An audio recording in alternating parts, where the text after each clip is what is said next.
Welcome to the Pinfall Podcast. I am your host, Liz. I am riding high because I called the fucking ending of that from a mile away. Pitch to God. He caught it. No, he didn't. He hit it out of the park. I feel That's what like happens when you throw a pitch. you are greatly, just talking up your prediction. You wouldn't have noticed that if I hadn't called out the confetti on Sheamus's back. And this is my co-host, the least foresight, Wow. Marcus. Hey everybody. Hey Ryan. Hey Morgan's Mist. Welcome to the Pinfall Podcast. For Elimination We've Chamber. missed you both. For Let's fucking what not would hype it up like that too much. probably be the lowest pay-per-view point in 2021. This was trash. Even with that ending, which kind of brought it up. Like, it really felt like they put this together because they had to. It had a great start and a great ending. Everything in between was trash.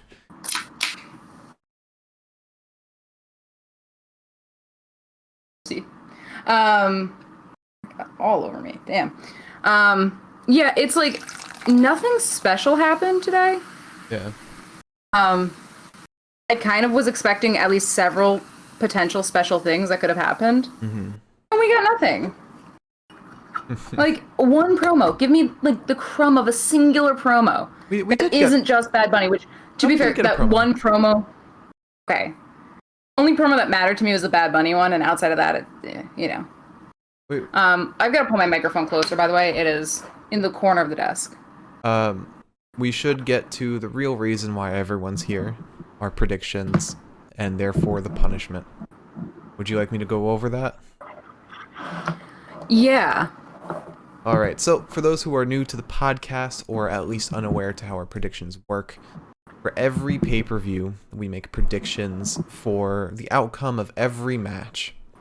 The winner of every match. And so, for every incorrect prediction that we get, we have to finish one can of hard seltzer. And tonight we're drinking White Claw. Not sponsored. And then we add up our correct predictions, which go towards who is the winner, and therefore the Pinfall Podcast prediction champion. I am the current reigning champion from last week. And if there's a tie with the correct predictions, we then see who has the least correct or the least incorrect predictions, and then so on and so forth. And if it's a tie in that, we have to fight to the death. Yes, that's how it works. And the champion gives a punishment to the loser. Now, let's go over our general predictions. I had 2 correct predictions and 3 incorrect predictions. So therefore, I have to finish 3 cans of hard seltzer before the podcast is over. And Liz, what did you end up getting for the prediction? You know, I mean, it's nothing crazy. It's nothing special. Don't worry about it. I got 4 correct predictions. Had to think about that for a second there. Did not know. Which means I got 2 incorrect, which means I'm drinking 2 hard seltzers, as well as many gin and sodas as I goddamn please. Oh, wait. I had 3 correct and 3 incorrect. Okay. My mistake. So, therefore, you are the new Pinfall Podcast prediction champion, and therefore you have to give me a punishment and let me know what it is at any point during the podcast. Oh, I know what it is, and I want to start now because it's important. Boy. Okay.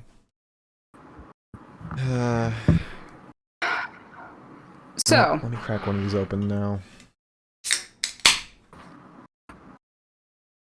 you inspired me last week. Oh, Really no. Originally, my thought process here was I'm going to make Mark also read a fan fiction, but maybe from a different person. there's some John Moxley ones that are Please no. a bit much. No, don't worry. I instead, in honor of Mr. McIntyre's title reign ending, Marcus, I want you No. at the beginning of every match Oh. to start us off. You can start us off going into this first match. I want you to give us your own Drew McIntyre fan fiction. My own? With you as the self-insert character. I just want, a couple. I want you to go through the story, give us like a couple bits and pieces here and there, but by the end of tonight, I need you to have finished this fan fiction for me. So, and you can do it so if anybody donates bits, you can add a little more to it. Right. Whatever you want, really. How about every 100 bits, I add more to it because I got to think of this on the spot. But also remember, it will obligatorily be before every match. Jeez. Okay, so it's one progressive fan fiction that I have to come up with. Oh god. Correct. Okay. Obviously, it'll be first person. Mm-hmm. Obviously. I was hoping you'd be a self-insert character there. Mm-hmm. All right. So every 100 bits, I will interrupt the podcast to add another section. But how long does each section have to be? Oh, not too awful long. It was like a minute or two. A minute? That's a long time. Okay, well, whatever a minute or two feels like when you're talking. Just whatever a minute or two feels like when you're talking. Okay, all right. If you feel like you've done enough for me, I'll accept it. Okay. This is all your fault, by the way. If you hadn't done last week's, I would never have come up with this. You said you enjoyed it. You said it wasn't even a punishment. I did. I really did. Well, there were points where it was a punishment. The lack of periods. All right. So, do you want to jump into the show? Yeah, sure. So, first we have Mustafa Ali versus Ricochet versus Elias versus John Morrison for contention for a spot in the United States Championship match between Riddle and Bobby Lashley and whoever the winner of this is, because Keith Lee was pulled from the pay-per-view just before. God damn it. But speaking of god damn it, let me start us off with good old spring afternoon. Oh no, I don't like that already. After some time of watching a lot of WWE, I figured it's time to get into some training myself.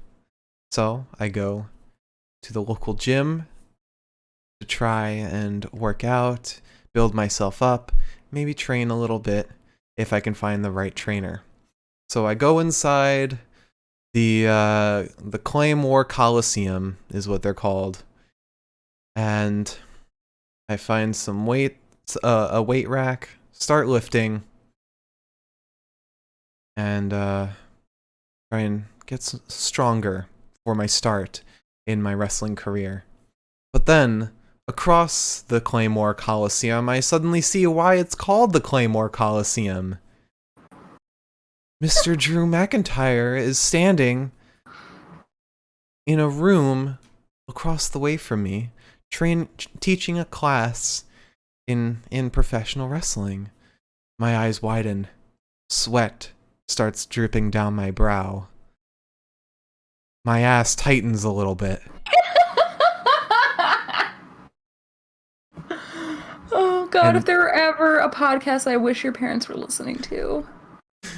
My hands start getting clammy as well, and the weight slips out from my hands, smashes on the matted floor, and everyone in the gym, in the Claymore Coliseum, looks at me with a furrowed brow, including Mr. McIntyre himself.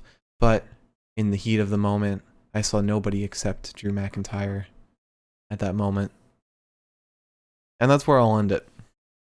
For now. Oh, that is so good. To be continued. All right. And I just want everyone to know I'm coming up with this on the spot.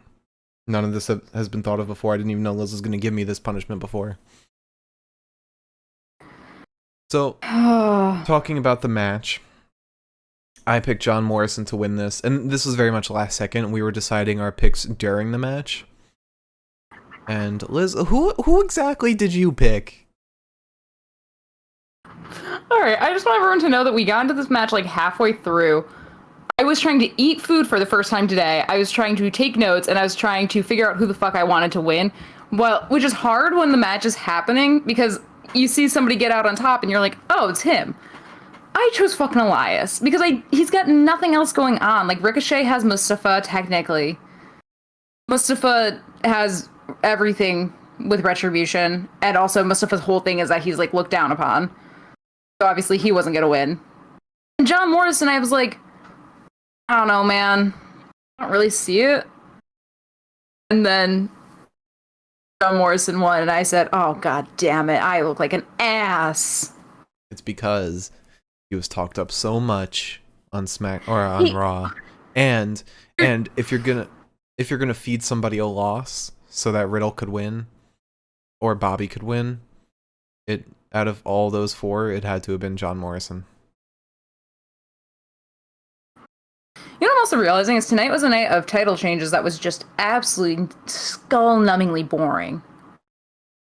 I felt like I was watching an episode of Raw tonight. I feel like it was an episode of Smackdown. Because, again, the beginning and end were both great, and the middle was kind of eh. True, but Raw is like just so fucking long. Like, you sit there and you're like, I hope this ends at some point. Hope we finally reach the finish line. They better give us a good Miz title run.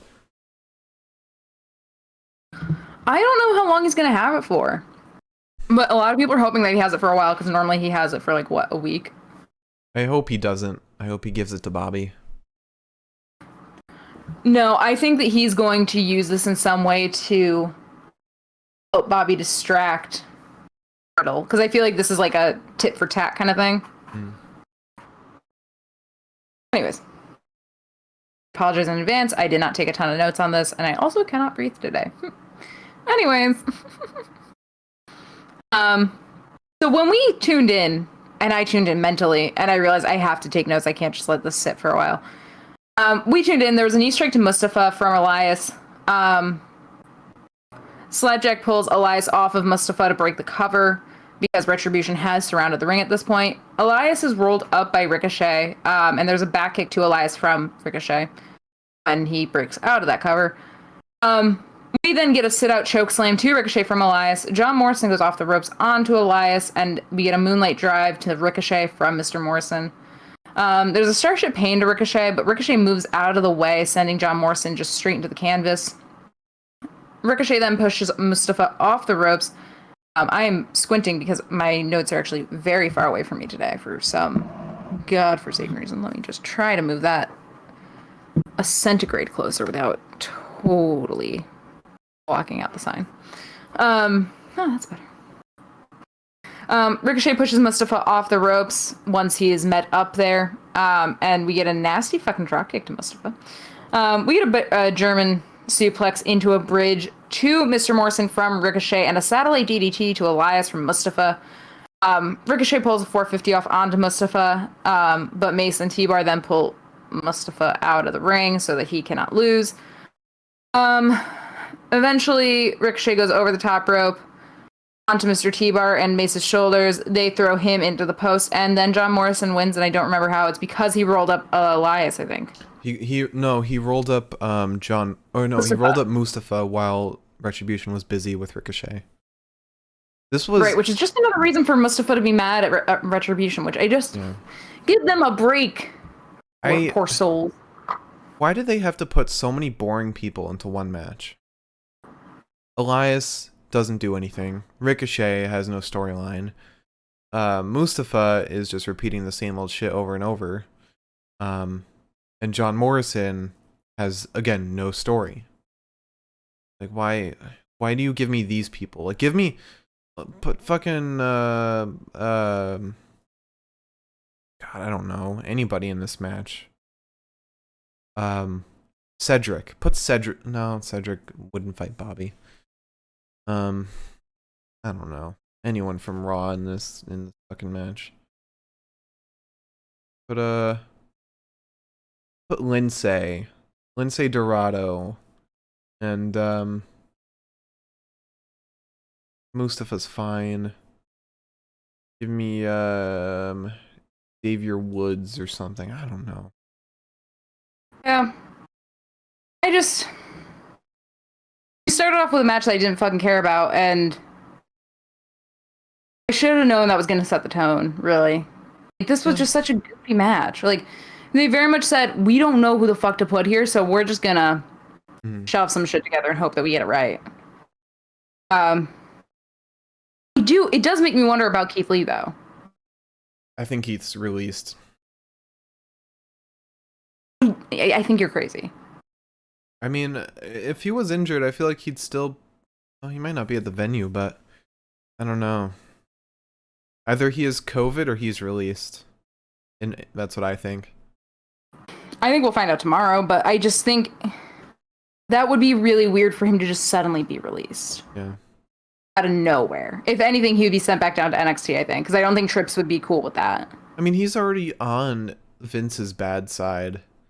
And I don't know what he did this time around, but... People are on Vince's bad side every other week and nothing happens. That's true. So I think Vince would be careful at this point to release Keith. There'd probably be backlash. Because Vince sort of has a bit of an issue when it comes to, undervaluing certain stars. Sending certain stars back to training in the Performance Center. They all have basically one quality in common. Besides AJ. I think AJ was sent back. No, almost was. Because they used AJ's name when saying almost. Oh, okay. So there you go. There was somebody else, though, who didn't share that common quality. I can't remember who. Yeah, there's one white dude. But Morgan's Miss does have a point about Keith Lee being released. If he feels like he won't be released because he'll be a big name for AEW or Impact, and he would just want to keep that star away from competitors, which is a fair point. So I guess putting him on NXT would be the next best option for Vince if it comes to that point. Yeah, I don't think it will. I just think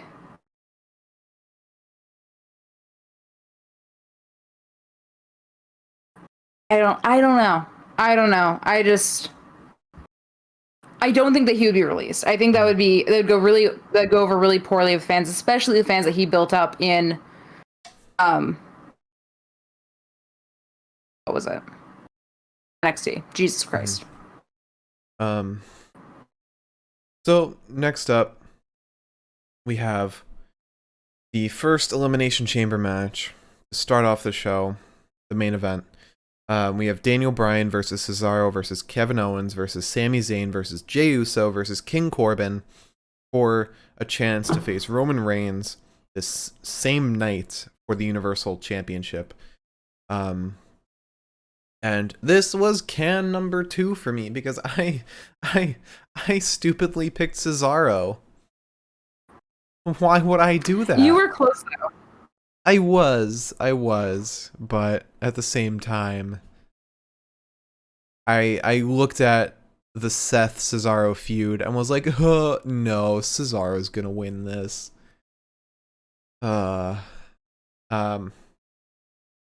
before we jump into the match itself, Please.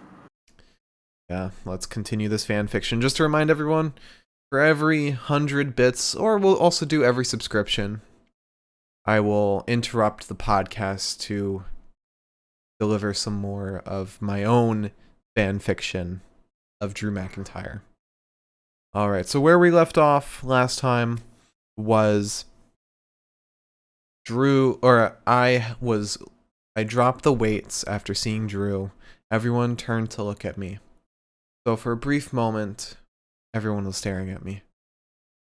I awkwardly nod around to everyone once I realized that everyone was looking at me, not just Drew. And then they all turned back to what they were doing. And so, after that, I leave the weights on the floor where they are, being the horrible gym member that I am. And I see that Drew McIntyre's class is about wrapping up. And so once everyone has cleared out of the room, I decide to take a step in and try and have a little chat with the Scottish warrior. I walk in and say, "Excuse me, are you Mr. Drew McIntyre?" He says, "Oh yes, I am. This is my gym, of course. Why wouldn't I be here?" I gotta throw in some of the bad grammar or bad writing that all fan fictions have. Fair. And I say, "Oh, right. That makes total sense. So, Drew, I'm a big fan of yours. I was hoping to get into wrestling myself, but don't have really anyone to train me. I was wondering if you could help me with that." And with his deep Scottish voice, he says, "Of course I'll help you. Of course I'll train you."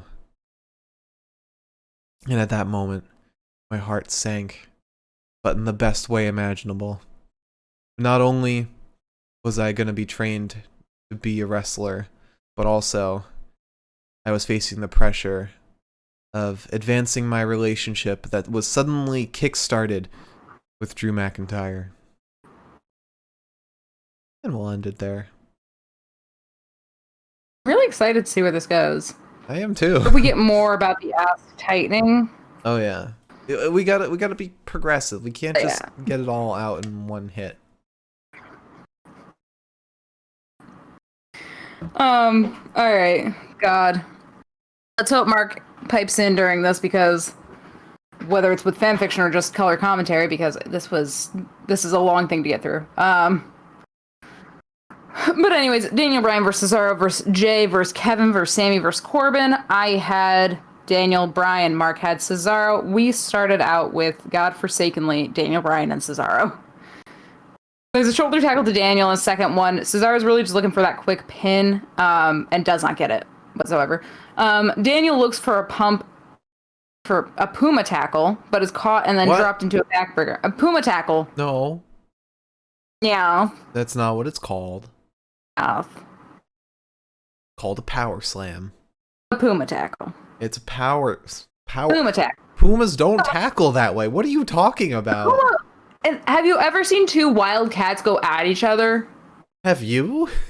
Yes. I will. Give me one moment. Besides Ronnie. Pumas attacking each other. You don't look up Pumas attacking each other. Oh my god. Can I get a Coke? Sorry, there's an ad. Mm-hmm. Watch how Pumas fight, keep the peace, and share a meal. Sorry, this Coke commercial is just really long. Thanks for stopping by Morgan's Mist. We'll see you next time. Anyways, once this comes up, I will show it to you. So Daniel Bryan looks for the Puma tackle, but is caught and then dropped into a backbreaker. We get a European uppercut. Daniel moonsaults over Cesaro and hits him with an elbow between the little eyes. Dude, Pumas are stupid as shit. I love them. They're like cats. I mean, they're cats. Yeah, they literally are cats. I don't know. They're just kind of cute. They're like, domestic cats. They got tails. So cats. Goofy. You realize I guess, you're right. Cats are all the same, really, at the end of the day. Domestic.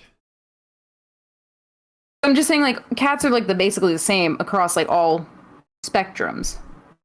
Yeah. Like, a tiger is going to act the same way as, like, little goofy-ass Pete's over there.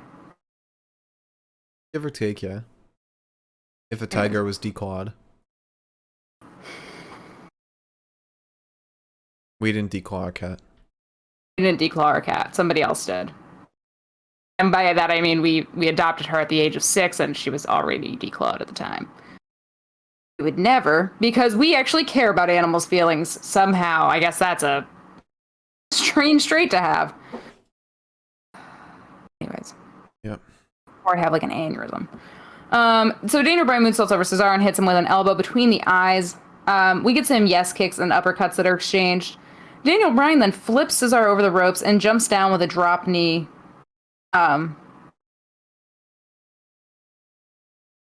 Okay, never mind. The way Pumas fight each other is really stupid. But anyways, still a Puma tackle. Get a missile dropkick to Cesaro and a Hurricane Rana to Cesaro, but Daniel Bryan is then rocked with an elbow to the chest. Kevin Owens is standing in his little pod, trying to give fucking pointers, and saying, the left knee, focus on the bad left knee. And I was like, Kevin Owens, if you don't shut the fuck up, I'm gonna stunner your gray hairs off your fucking head. Wow. Makes me mad sometimes.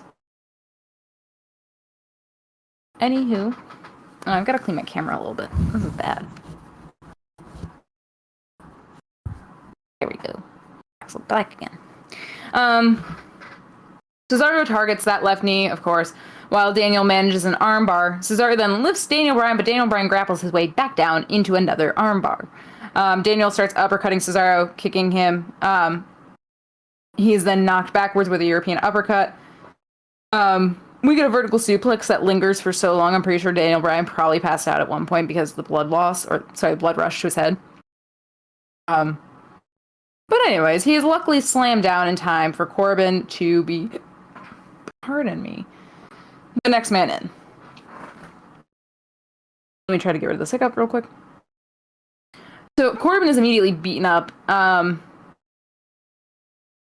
Cesaro, who I think like splits his lip or something while he's doing this, because Corbin was bleeding basically from the moment he was let out of his pod, which I love that they call it pods and not like cells or something. Cell, you think cell would make more sense because it's supposed to be like prison, like there's chains. It seems like for the Raw. Yeah. Cell seems more fitting.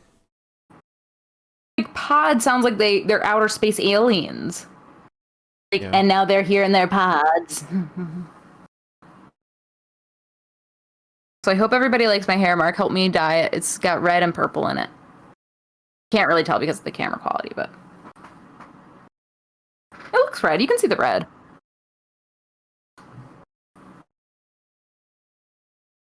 I love that this has just become Liz admiring herself and not talking about the match anymore.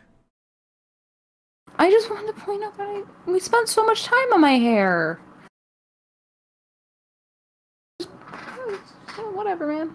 Anyways. So Corbin starts, Corbin takes two. I think Cesaro did this, actually. He pressed Daniel Bryan's face into the cage. May have been Corbin, actually. Corbin basically tried to push Daniel Bryan's head through one of the pockets of the cage. Which he made pretty good effort, actually. I was kind of worried that he was going to get Daniel Bryan's head stuck through it. You gotta get that promotional shot for next year's Elimination Chamber. But to be fair, Drew did the same thing to Randy later on. So who do you think's gonna make it out on top, really? I think it'll be Randy. It's probably fair. Right, so Corbin then throws a limp Cesaro and a limp Daniel Bryan back into the ring. Daniel Bryan decides to start sentoning between Corbin and Cesaro, who are in their separate corners. Cesaro takes to uppercutting Corbin and Daniel Bryan, and then Corbin deep sixes both of the men one at a time because he had to show off our signature moves. Mm-hmm. Corbin then slams Daniel Bryan and Cesaro into the pods. Sami is the next one out. We get Jess opening the wrong door, which Sami makes fun of. I think it was Kevin Owens' door that got opened. Really? Yeah, because Sami was standing in his pod saying, "Oh, see how you like it. See how do you like it?" And you said to me, Jess opened up the wrong door because I didn't know what happened. No. I think she... She didn't open up like Kevin Owens' door. I think she opened up like the wrong side of Sami's Sami was pod. standing in his pod yelling over at Kevin Owens, "How do you like it?" That wouldn't make sense because there's like one ref per pod. I don't know. I don't know why I said that. Anyways, Mark gave me the wrong information for my note. Moving on. I think you misinterpreted what I said. When you said Jess opened the wrong door and I saw Sami yelling at Kevin Owens, my brain put two and two together. Anyways, Cesaro got Sami and just winged him around in the pod for a little bit. Daniel Bryan then took to slamming Sami into the chamber walls until, God, what have you remembered? No, it was because Sami had closed. Like Jess was trying to open the pod, but Sami closed it and kept it closed, and then Jess opened up the other side, letting Cesaro get into the pod with Sami. So he was yelling at Jess. Yeah. Nice. Good job, Sami. Mind you, prior to this, Sami and Jess had confrontation because Jess told his camera people they were not allowed to be there and basically told Sami to shut up and sit down. And I was like, I love her. Which Great. Jay was doing later on. Dude, Jay was Bernie Sandersing himself. Yeah. He was just sitting there like,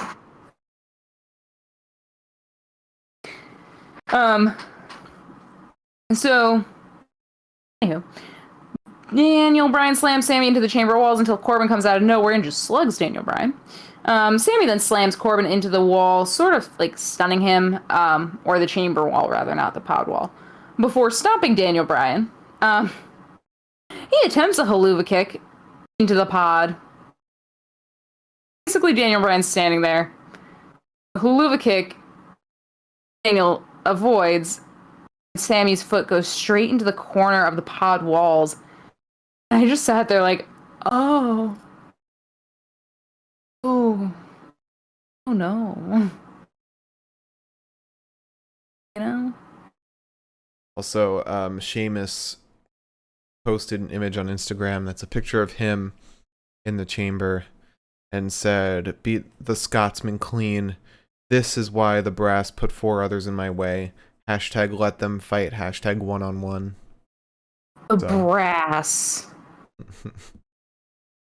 If Sheamus doesn't shut the fuck up, I swear to God. So we're definitely getting that match at Fastlane. Yeah, I think honestly, well, we'll talk about it later. I have opinions. They're good opinions. Positive opinions. Positive opinions? Positive opinions. So yeah, the haluva kick goes straight into the pod after Daniel Bryan avoids it. Then Daniel Bryan just kind of like looks at broken down Sami and just gets up and says, okay. Anyways, Corbin. Gets Corbin back into the ring.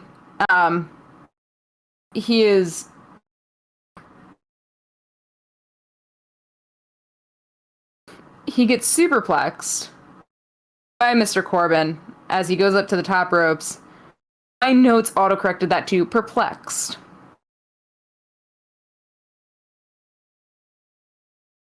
I mean, I guess Google Docs.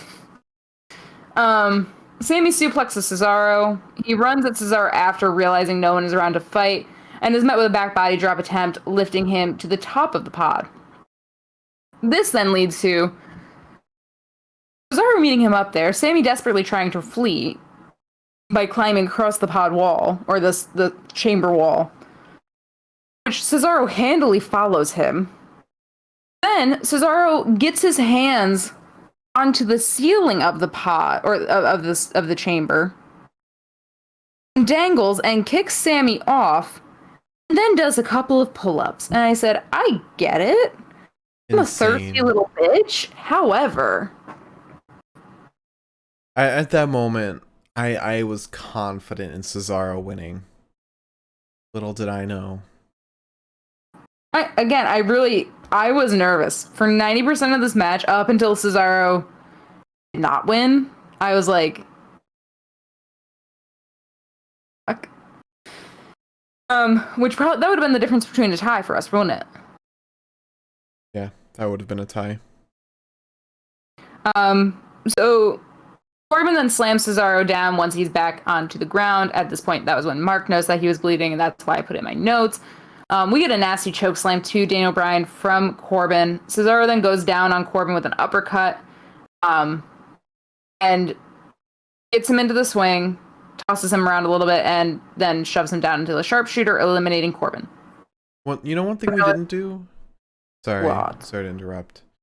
What we did for Vengeance Day, we did a prediction on who would take the pin in a triple threat. Oh yeah, do you want to do that now?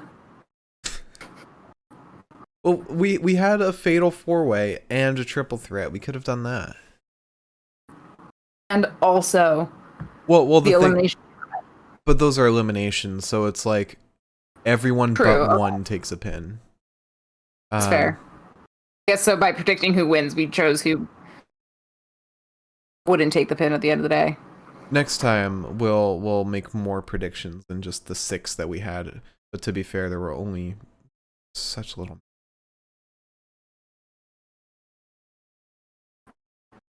Yeah. I have to keep our eyes open for that for Fastlane if that happens. Also, we have, to everyone watching, we've decided to do something new for pay-per-views. In addition to us making predictions, we're also going to have the cat do predictions as well. We're going to start with Fastlane because that'll be the easiest to do rather than Elimination Chamber where there's like 50,000 people. We're going to have little index cards or pieces of paper with wrestlers' names written on them for each match. Put treats on the names. And whoever the cat goes to first is her prediction. Are we doing this for WrestleMania, did you say? We're going to start with Fastlane. And then all of them after that. For WrestleMania, okay, I'm fine with that, actually. We'll see. We'll see who can beat the cat. We'll have to, like, one of us will have to hold her down while the other person lays out the different options. Yeah. If we do it for WrestleMania, though, we're gonna have to put her on like a strict diet afterwards because that's gonna be too many treats. She's gonna puke. Yeah. We'll have to do it in like segments as like the matches are announced. Yeah. Cat's gonna love us, dude. It sucks. It'll probably go on YouTube and not be done on stream. Oh yeah, no. We will, but we'll do our best. Mm-hmm. We'll get like multiple camera angles for maximum drama. Anywho, so Kevin Owens is the next one out. Sorry, I'm like really bad. I'm trying to like respond to a message while I talk. Why are you texting while we're on the podcast? Because I have friends. I have friends too. Okay. So you've got the ability to focus. Congrats. My friends are just watching the podcast. Okay. Ooh. So got him. You had to be mean, huh? I believe Mark is just trying to steal Corey Graves' shtick. I'm just trying to create a feud for Fastlane. Actually, if you were trying to take Corey Graves' shtick, then you'd be nice to me. Oh, I guess you're my Carmella. Oh, don't put it like that. God. Yeah, you're Carmella. How does it feel? Can I be like Carmella from The Sopranos? Is Pete your Reginald? I mean, she's gonna betray you.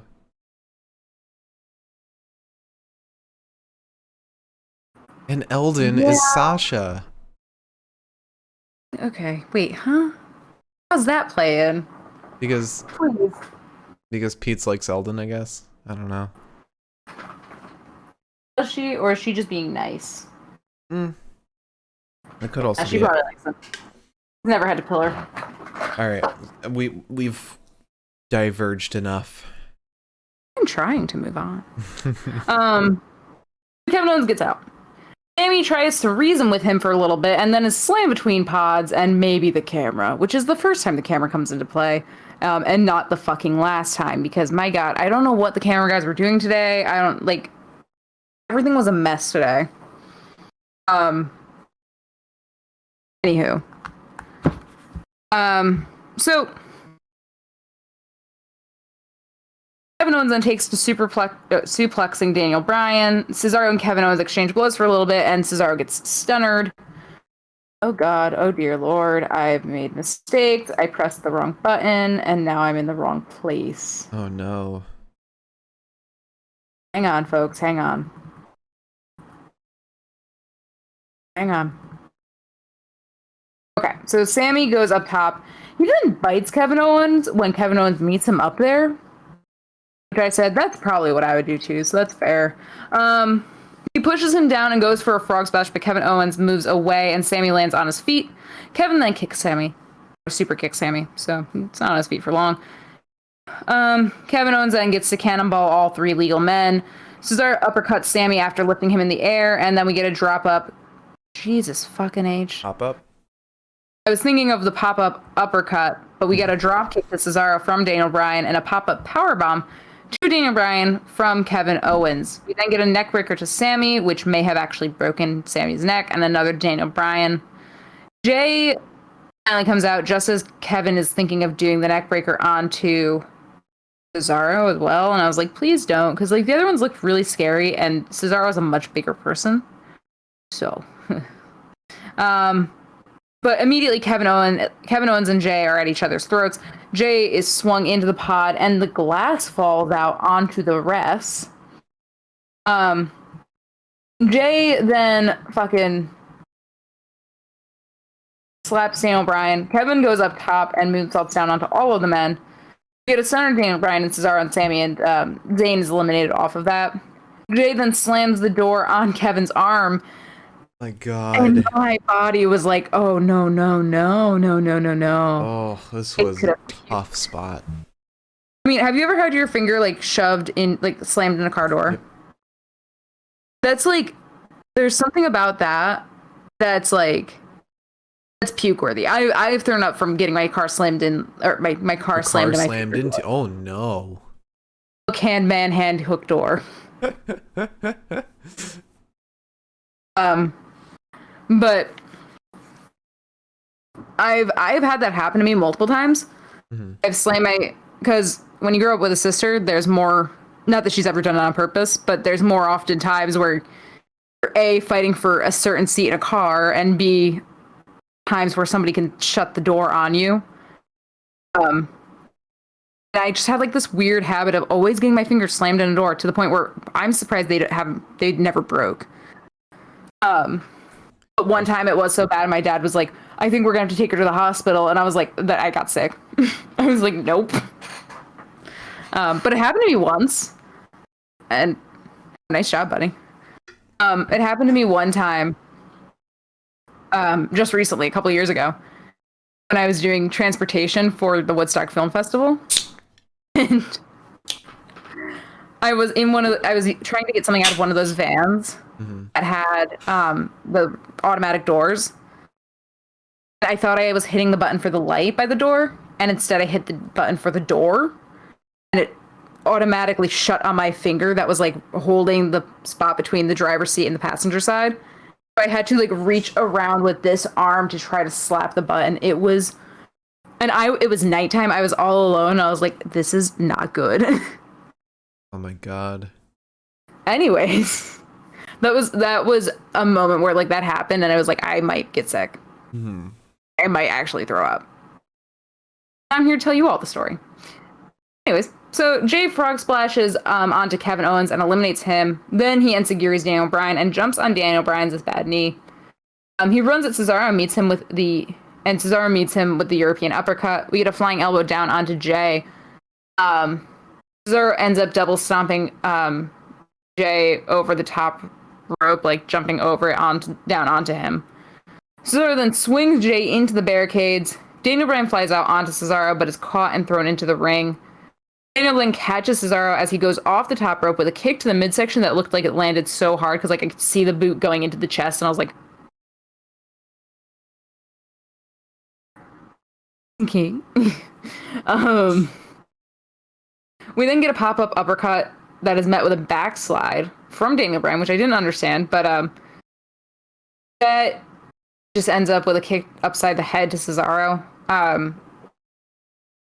Daniel then attempts to stomp Cesaro's head, He wants to go for a nice big yes kick, but with no luck, he's caught, and he manages to maneuver a roll-up in spite of the fact. He drops Cesaro with a kick to the head. Daniel Bryan goes up top, but Cesaro meets him with an uppercut up there, and then Cesaro has him draped over his shoulders on the top rope, drops him into a gutbuster. We get a single leg swing to Daniel Bryan. Jay then frog splashes Cesaro, because Jay was really knocked out for 90% of this match. This part of the match. As soon as I saw Jay on the sideline, I knew he would be the deciding factor in all of this. And I think the thing is that it was like, at first I was like, well, what if Jay wins? And now I'm realizing it's like, he didn't win, but he came goddamn close. So, like, I feel like on Friday night we're gonna get a promo from Roman where he's like, so, really fought hard for that match, didn't you? No, because I think he is gonna yell at Jay, like you said, but I think he's gonna yell at him because he didn't stop Daniel Bryan from getting to him. Well, one way or the other, I think that it's going to be all the things above, because it's like, he fought really hard to win. And then on top of that, he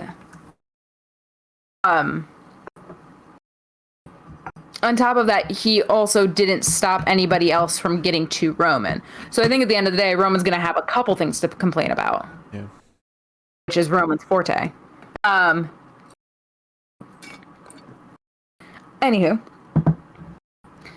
The frog splash eliminates Cesaro. Jay then goes for a frog splash off the top pod. And, kudos to him. Usually when he's going into a frog splash that's supposed to be met with some sort of failure at the end, he never actually commits to the frog splash. He always ends up on his feet. Mm-hmm. And then falls forward into whatever's awaiting him. But he goes for the frog splash off the top of the pod, and Daniel Bryan gets his knees up. He hits Jay with a running knee and wins. And, good job to Daniel. He's getting what he deserves, at least for that moment. Yeah, I guarantee Fastlane's going to be Roman and Daniel Bryan and Seth and Cesaro.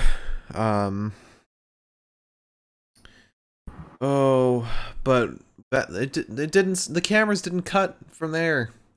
No, they did not. They kept rolling and rolling because Roman Reigns stepped on in and didn't give the winner a chance to breathe.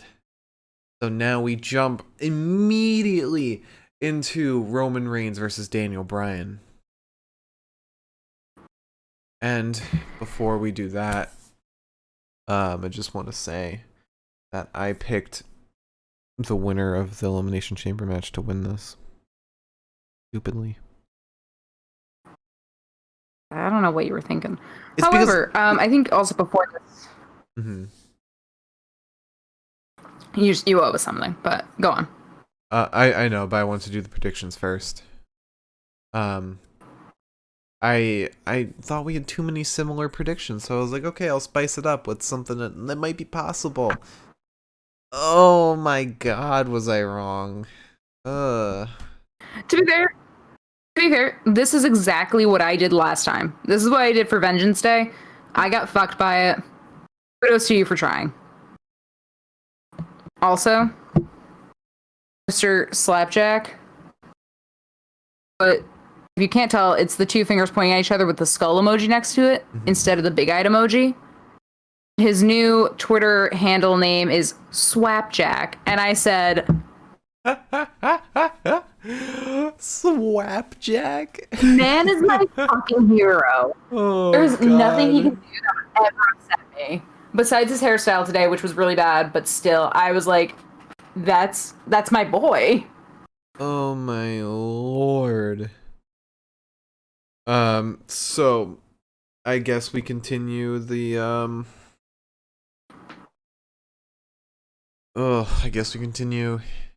fan fiction. Just a reminder, everyone. If you subscribe, or for every subscription, every 100 bits, I will interrupt the podcast, whatever Liz is saying, whatever I'm saying, to continue more of my own Drew McIntyre fan fiction that I'm making up literally on the spot. I'm sorry if you're watching this on YouTube because you have missed this. So where were we? Drew McIntyre had just said yes to being my trainer. So I went home that night and had the worst night of sleep imaginable because I could not stop thinking of the dreamy, muscular, hairy Drew McIntyre that just said yes to being my trainer. I couldn't get over it. It's all I could think about. Then I woke up after maybe an hour, 30 minutes, maybe a few hours, I don't know, of sleep. And what is up with your hair right now? She really said hello. I woke up ecstatically and then went off to the gym, not doing anything before my training session. That's all I could think about. And so I met up with Drew McIntyre personally. And when I got to the gym, he said, "Let's not train here. I train groups here. For my one-on-one sessions, I like to train in my home gym." And then the sweat started running again. My eyebrows were suddenly soaking wet, along with my butthole. And then I walked to his car, where I would be riding along with him to his home. During the car ride, I was afraid to say anything. He was driving and played his own walkout song on repeat. A 30-minute car ride was just 30 minutes of his walkout. But during the car ride, he pointed out some stuff on the way there. And as he was pointing them out, he instinctively put a hand on my thigh to point something out and get my attention. The half second that he touched my thigh felt like an eternity of bliss in my heart. His touch and his feel on just the top of my thigh felt like it could last forever. I'll never forget the feeling of his strong hand on my thigh. And so we arrived at his home, ready to train. And that's where we'll end for this match. Alright. I think it was beautiful. So Roman Reigns comes in to beat up a dead Daniel Bryan already. And this was my third seltzer. This is my last seltzer. Liz, would you like to kick us off with this? Yes, I am on my second seltzer, which is my last seltzer as well. Well, look at you. I'm still on my second. I'm not going to say that out loud. Because God forbid my employer ever finds this podcast. Which, for a number of reasons, God forbid, but still. Yeah, so Mark chose the winner, chose Daniel Bryan, and I chose Roman. Because I had some wits about me. Roman goes for a spear, and Daniel Bryan catches him immediately in the label lock, which actually was very stressful at first. And if anybody has the time of day, I will do it after this podcast if need be, but the fucking face Roman made after the fact, art. Perfect art. Mm-hmm. The moment he was in that label lock, it was just like, beautiful. Prince. But then Roman got out of it and just started brutalizing Daniel Bryan with punches. There's a powerbomb to Daniel and then a guillotine. Roman wins because the referee says Daniel Bryan's dead. We cannot continue this match. And then Edge comes out of nowhere, spears Roman, folds his fucking arms behind his fucking back, leans down in that position exactly, whispers some dumb shit in Roman's ear, and points at the WrestleMania sign, and I said, "You're a bitch, and I love you." We had a moment there, a moment of hope where Daniel Bryan might win somehow. I would have taken the loss on this one. I would have. We almost actually we did have a Survivor Series 2018 moment where Brock seemed like he was destroying Daniel Bryan, but Daniel Bryan with his mangled corpse manages to grapple Brock, making everyone think he was gonna win. That match was so good. That Brock Daniel Bryan match was amazing. But this was a much more condensed version. Right after this, we had a little promo. We had Bad Bunny and Sonya Deville talking backstage. Sonya just said like, she'd like to see Bad Bunny in her office. A little. She knows for good reasons. I'm gonna say what she knows for good reasons because Sonya's gay. It's not weird. And maybe it means we'll be getting Bad Bunny on SmackDown as well. Does that mean we'll also get Damian? Because like I don't think he can go anywhere without Damian. So maybe. But The Miz then walks in, Sonya walks out, and after a little shit talking, Bad Bunny hits The Miz. But as The Miz is trying to retaliate, Damian stops him. And then Damian and Bad Bunny have a little interaction before we move on to the next match, which is Riddle versus John Morrison versus Bobby Lashley for the United States Championship. I don't even want to talk about this. I hated this. I kind of liked it. It was alright. I think if we had Keith instead of John Morrison, it would have been a lot better. The ending was a bit rough with the crutch, but I saw somebody say on Twitter that with that crutch, or MVP needed that crutch for lifting up Raw after all this time. Because it's true. It really is true. Yeah, I thought this match could have been better, especially if we had the match that we were promised, but alas it wasn't. So, shall I continue the next iteration of my fanfiction with Drew McIntyre? Yeah, please. Alright, so Drew McIntyre and I arrive at Drew McIntyre's homestead. What was a gym in the urban area, in the city, turned into Drew McIntyre's farmhouse in the Scottish plains. A little distance from his house was a little sheep farm in a fenced out area. But we went inside his garage, which had gym equipment lining the floor, weights neatly stacked on racks, and mats lying all across the floor. And there was a door in the back of the gym that led to a wrestling ring. And he led me right to that ring, skipping over all of the gym equipment, and I nervously approached, as not only was I approaching my career in wrestling, but I was also approaching my relationship with Drew McIntyre. And so he got in the ring first, lifted the ropes for me as I awkwardly climbed in, not knowing how to climb the ropes.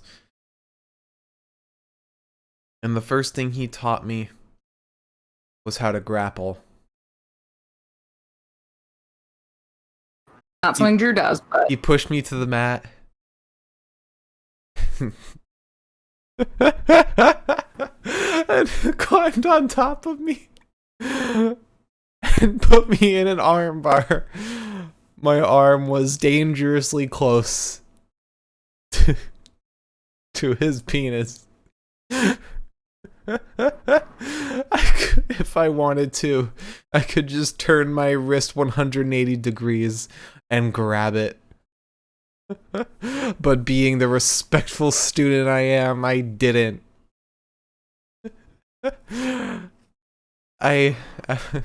He was going real hard with his moves, with this armbar, so I tapped in pain.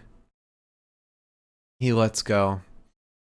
I almost didn't want to tap because of how close I was, but I couldn't bear the pain any longer, and so he wanted me to try that on him next. And so he laid down on the ground. I then laid on top of him, laid perpendicular to his body, draped my legs over him, and took hold of his arm, his large, hairy arm, and pulled it toward myself and asked, "Am I doing it right?" And he said in his deep Scottish voice, "Yes."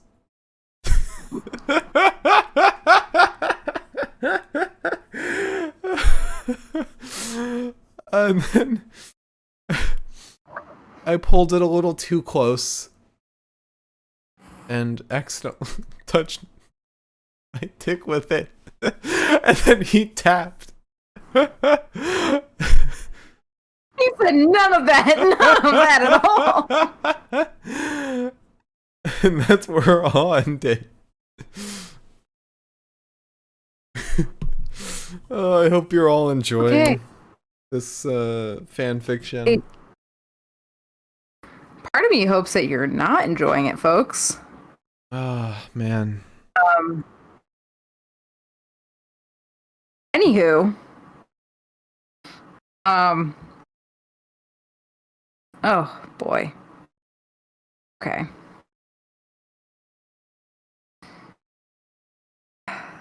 So, Bobby Lashley versus Morrison versus Riddle. We both had Bobby because we were thinking wishfully here. Bobby attacks Riddle immediately because Bobby Lashley does what we fucking deserve. Anywho.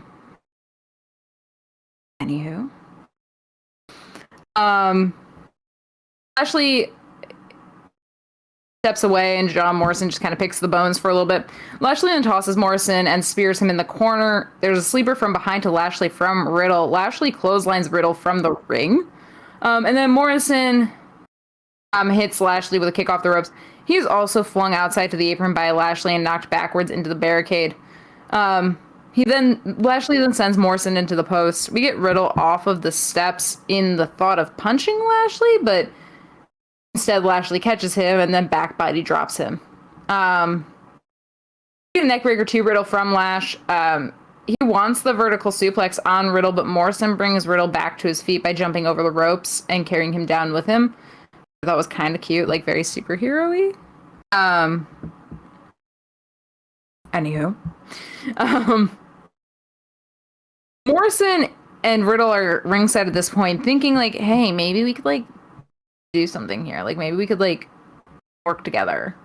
Lashley instead, or rather, it looks like, I think this was before they were out of the ring. They were, however, standing in the ring thinking that they had an idea. And Lashley instead knocks both the men out of the ring. This is when they realize they do have an idea. And I said, all right, calm down.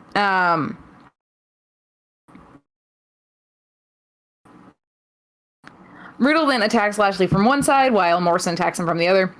Both men take to just punching and kicking him. Lashley lifts and spinebusters Mr. Morrison. He then tosses Riddle from his shoulder. Lashley then spears Riddle in the corner. Riddle uses a triangle lock to pull Lashley over the ropes and onto the ground. Morrison jumps out on top of him. John then goes to attack Riddle in the ring. They're exchanging blows for a while. We get a Pele kick to the head of Morrison and a Orton, a PK to the chest of Morrison before a bridging suplex. Lashley gets back in, however, and he's fucking pissed. We get a knee to the arm of Lashley from Riddle. Takes him off of his feet. I think it was supposed to hit somewhere on his chest, but I know for a fucking fact it hit his arm. The announcers can't change my mind on that. We then have a floating bro, but in spite of the fact that the announcers were like, I don't think he got all of it. He got none of it. His ass landed next to Lashley's body. He overshot that by a mile. He did, but it's also Matt Riddle, so really, do we expect anything impressive? I certainly don't. Anywho. Morrison, however, is getting yelled at by Mr. MVP, who is ringside. And then, and only then, do we get Mr. Morrison yelling back at Mr. MVP. And then he goes out to ringside, grabs the crutch from MVP, which I still don't know if he actually fucking needs, and goes to hit Bobby with it. Bobby, however, sees that coming, full Nelsons him, so that Morrison drops the crutch. Then Riddle grabs the crutch, slams it over Bobby's back, and it curls. He then slams over Bobby's back a second time, and it breaks. And I said, Mr. Riddle, I get it. This is a fake crutch, and I can tell now. However, fuck off. But then Riddle ends up pinning Mr. Lashley to win. Yes. I'm a little sad that Bobby's not the United States champion anymore, but I think this does open the way for him to be the WWE champion. Depending on where we go from here. And Riddle being the United States champion, who knows where that could go? Who knows?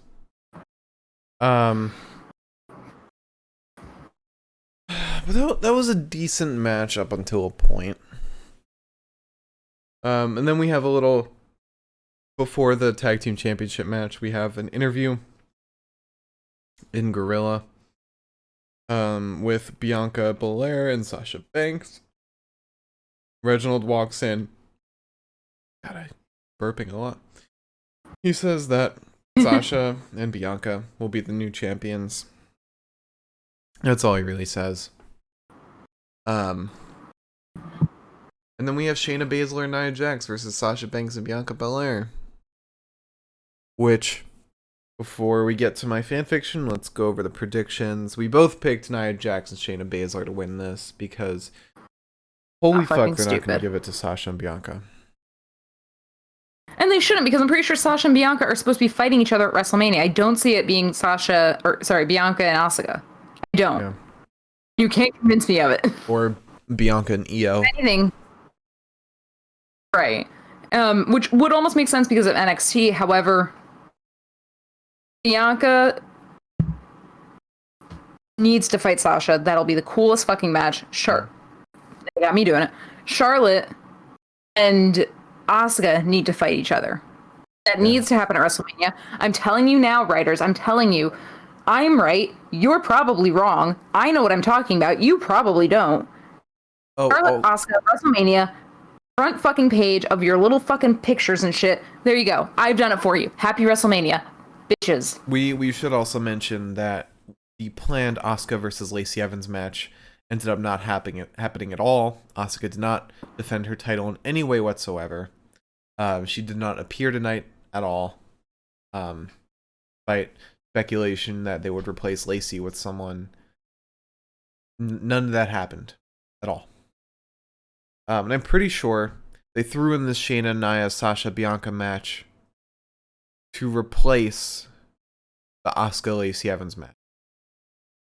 And you can't convince me otherwise. Yeah, no, absolutely. I remembered from the league, they called the one guy Toilet Nostradamus.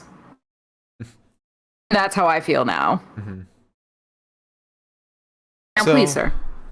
So, the next chapter in the fanfiction.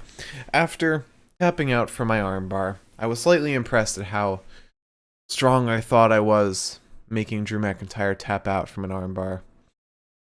And then he said, whoa, be careful. You don't want to pull it that far. You don't want to pull it so close to yourself. Pull it away, not down. And so we then move on to learning something else. And he teaches me how to do a suplex. And so he gets me into the middle of the ring, grabs the waist of my pants, and wraps his arm around my neck. And for that moment, I was in total bliss. With one movement of his arm, he could just pull my pants down and take me in that moment. And his arm was just circling my neck. Just could feel every vein of his muscle, every fiber twitching around my neck. And that all ended when he pulled me up and slammed me down for a suplex. And then suddenly I was woken up from my blissful dream. Your butthole was wet. What? You said your ass was wet. Yeah. It's not a dream. I'm not revealing it's a dream the whole time. I mean, I was woken up from my trance. Oh, okay. I understand. And so he tried to ask me to do the same, to suplex him as well. He said he would help me out. So I wrapped my arm around his head, grabbed the waist of his pants, and was so tempted to just pull them down. Reveal the manhood that lies underneath. But I didn't. I remained the respectful student that I was. Was that too much for you? Was that too much? I'm calling the cops. I don't feel safe. And that's where we'll call it for now. God, I'm so excited for more. After this match, do you mind if I take a quick... Oh, God. To the loo? Sure. All right. So we have Nia and Shayna versus Sasha and Bianca, the most ridiculous match, and they said they really did say we have one women's match for you, and we're gonna take it. And I said, well, okay, thanks. We start with Bianca and Nia. Bianca. It's different. It's not her fucking name, I can tell you that much. Bianca and Nia. Ooh, boy. Okay. I'm ready to start now. Bianca knees Nia in her booty hole. Hell yeah. I worked so hard just to read that first fucking note. You also missed out on the meme. Why did you say booty hole instead of her hole? Because I don't like saying just her hole. It feels wrong. I feel like I'm committing an injustice. Oh. Wow. I don't like talking about other people's holes, Marcus. Like your fan fiction over here. Anyhow, she moonsaults over Nia and hits her with a drop kick and then kiss up. It was hot. Love a woman who looks like she could tear me limb from limb, and I'd just say thank you. I'm sort of like John Mulaney in that bit where he talks about his wife and like the airlines. Mm-hmm. How Delta Airlines is just cruel. That's me, except with my dream wife. Mm-hmm. Sasha gets in. She hits Nia with a bulldog. Nia then lifts Sasha and drops her into Bianca, who catches her. And the whole point was that like they don't know what to do because they're not actually a tag team. But she catches her. It's fine. Then Bianca hits Nia with Sasha. We get a drop kick from both girls to Nia. Shayna gets in. Bianca gets in. We get a drop kick to the soul of Shayna. Just fucking wrecks her ass with it. There's a shoulder tackle to Shayna from Bianca. Sasha gets in. We get a meteor onto Shayna. Sasha gets up onto the ropes and is knocked down by Shayna. Nia gets in. She runs into Sasha on the apron. Shayna gets back in. We get some strikes to Sasha, and she just tries to break Sasha's arm for a little bit, which I thought was like cool. I was into it. She goes for the elbow stomp and executes it perfectly. We don't get any weird stupid shit where like Sasha pulls her arm away and I said, I love you, Shayna, please break my elbow.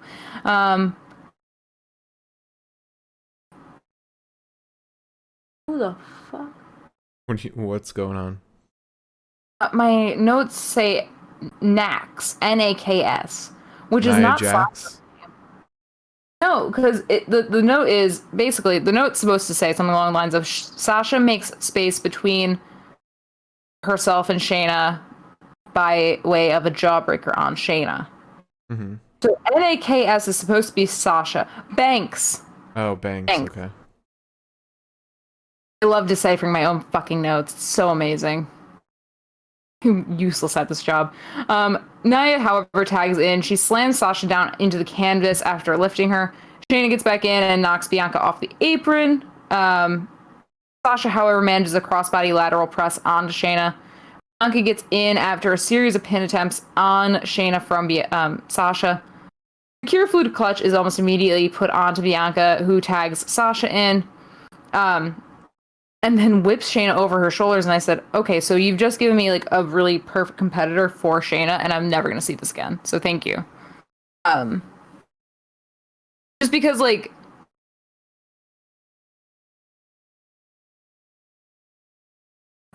the Cure Fuda Clutch with Shayna feels like the same thing with like the full Nelson and Bobby Lashley. Not a lot of people get out of it very often. I feel like you just showed me Bianca, who just said no and whipped Shayna over her head. I'm never getting this again. Mm-hmm. At least not for a while, which is kind of annoying. Anywho, Sasha gets in. Bianca plants Shayna face first into the ground. Sasha comes through with a frog splash onto Shayna. Sasha then hits a knee into Shayna's chest. We get the KOD to Shayna after Bianca gets back in. Nia pulls Bianca from the cover. Nia gets in. Bianca kicks Nia in the chest and punches Nia. We get a pop-up powerbomb to Bianca, and Sasha breaks up the cover with a kick to the head of Nia, which actually looked like it connected and kind of made me like a little concerned at first. Shayna then interferes, and Sasha sends her out with a knee to the head. We get a Simone drop to Bianca. Banks is then the legal man. We get a meteor onto Nia, and Reggie somehow comes out. Reggie comes out. He has a glass of champagne and one champagne glass, which I was like, Reggie, you're gonna need two. It's COVID times. But we get a bank statement to Nia. Nia reaches the bottom rope to break that up. Reggie hands Sasha the champagne bottle and says, use this. And I said, that's not legal. But okay. And Sasha, who's being pushed to have a WrestleMania match, and I'm using this example from Sean Ross Sapp specifically. I wouldn't have really thought about it otherwise, but now that I'm thinking about it, I'm like, this was stupid. But Sasha Banks, who's being pretty much pushed to have a WrestleMania match, which is one of the biggest events which is the biggest event in the WWE's entire time of existing, right? She's getting pushed for a match like that, which is the best of the best. And she's put in a mid-card tag match. Well, not even that. Like, obviously, yes, that, but that's kind of more circumstantial, where it's like she takes the champagne bottle and Reggie's like, use this. And Sasha's like, I should use this? And it's like, no, you should be smart enough to know that you can't use that. Like, you shouldn't consider it. You should say, Reggie, get this the fuck out of here. This is not, I can't use this. I'm gonna get DQ'd if I use this. It blows my mind that like they had Sasha kind of like consider it for a second. Like, even I would have almost understood it more if it was Bianca, because Bianca's kind of new to the main roster and not new to wrestling, but like at least you could have like pulled like some newcomer shit off on that, right? I don't know. It felt silly. Anyways, the ref obviously catches Sasha because he's tending to Nia for like 5 seconds and then turns and is like, hey, that's a champagne bottle. That doesn't belong in this fucking match. And takes it away. Luckily doesn't DQ Sasha. Luckily for us. But Nia then Simone drops Sasha as she's distracted by the referee saying, hey, this is illegal. And then they win. Which, fair enough, they were going to win. But why? Like, you could have had Nia Jax beat Sasha Banks in so many ways just because of the sheer outclassing of weight. And you had it be because of a distraction because Sasha Banks was not smart enough to realize that wasn't legal. That's like such a stupid way to write a match. Yeah. It makes me so mad. But I do think this kind of helps us with Carmella, because it puts Carmella and Reginald in a different situation. Carmella's going to think that Reginald did it on purpose and commend him for it. He's just going to be like, yeah, sure, I did it on purpose. Please don't hurt me. While he continues to fawn over Sasha. And I guess Bianca too.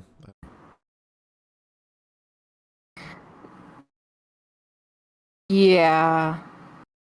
I don't know, man. I don't know. I'm not sure how this is gonna go. I feel like Reginald really did come out there thinking, like, because Carmella's kind of a wily little rat. So, like, I thought maybe, like, there would be something there. But I don't know. I don't really know, honestly. So, after that match, we then have the main event.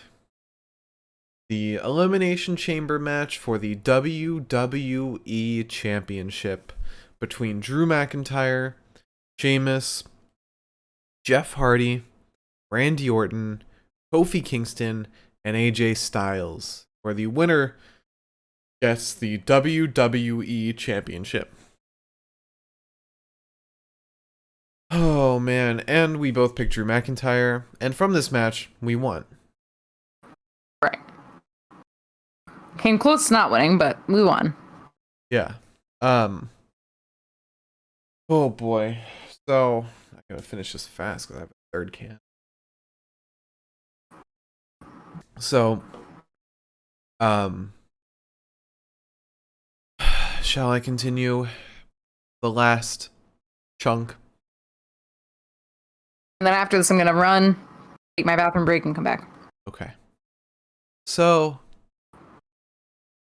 after I decided not to commit sexual assault on Drew McIntyre by lowering his pants while putting him in a suplex, I tried to lift him up, hoist him over my head, and drop him into a suplex, but I couldn't even get him off the ground. The man was just too large, too muscular, too bulky for that. I had no choice but to just give in and call it quits. I backed up and said, I can't do it, I can't do it, I can't lift you. And then he said, it's okay, you just need practice, that's it. He put a hand on my back, comforting me after my sore defeat, my own strength. And then said, what am I ever going to do? He said, you're going to call up NXT and join the developmental team. And then kicked me out of his house, gave me the phone number, and that was it. How dare you do this to me? I thought we were gonna have sex. You think that I would just, in like the moment of a snap, just have sex with Drew McIntyre without a first date, without a second date? Who do you think I am? Yeah, I know you would, and I'm glad that wasn't caught on mic. I haven't muted myself, but I didn't want to say that out loud either. I need to go to the bathroom. All right. And while you're in the bathroom, I'm going to go over our bottom 10 of the Pinfall Podcast Power Rankings because it's been a while since we've gotten an update on that. So, oh boy, this is an interesting bottom 10. All right, I hope you're all ready for this because this is actually kind of shocking. So this is from best to worst in the bottom 10. So at number 10, again, from best to worst, so the best record to the worst record. Number 10, we have Jey Uso, who's 0-4 right now. We have Samir Singh at number 9, who's 0-5. We then have Sunil Singh, who is also 0-5 at number 8. Number 7, who's the Raw Women's Champion, is Asuka, who's 2-4 right now. That was 7. At number 6, we have Elias, who's 1-5. At number 5, we have King Corbin, who's 4-8.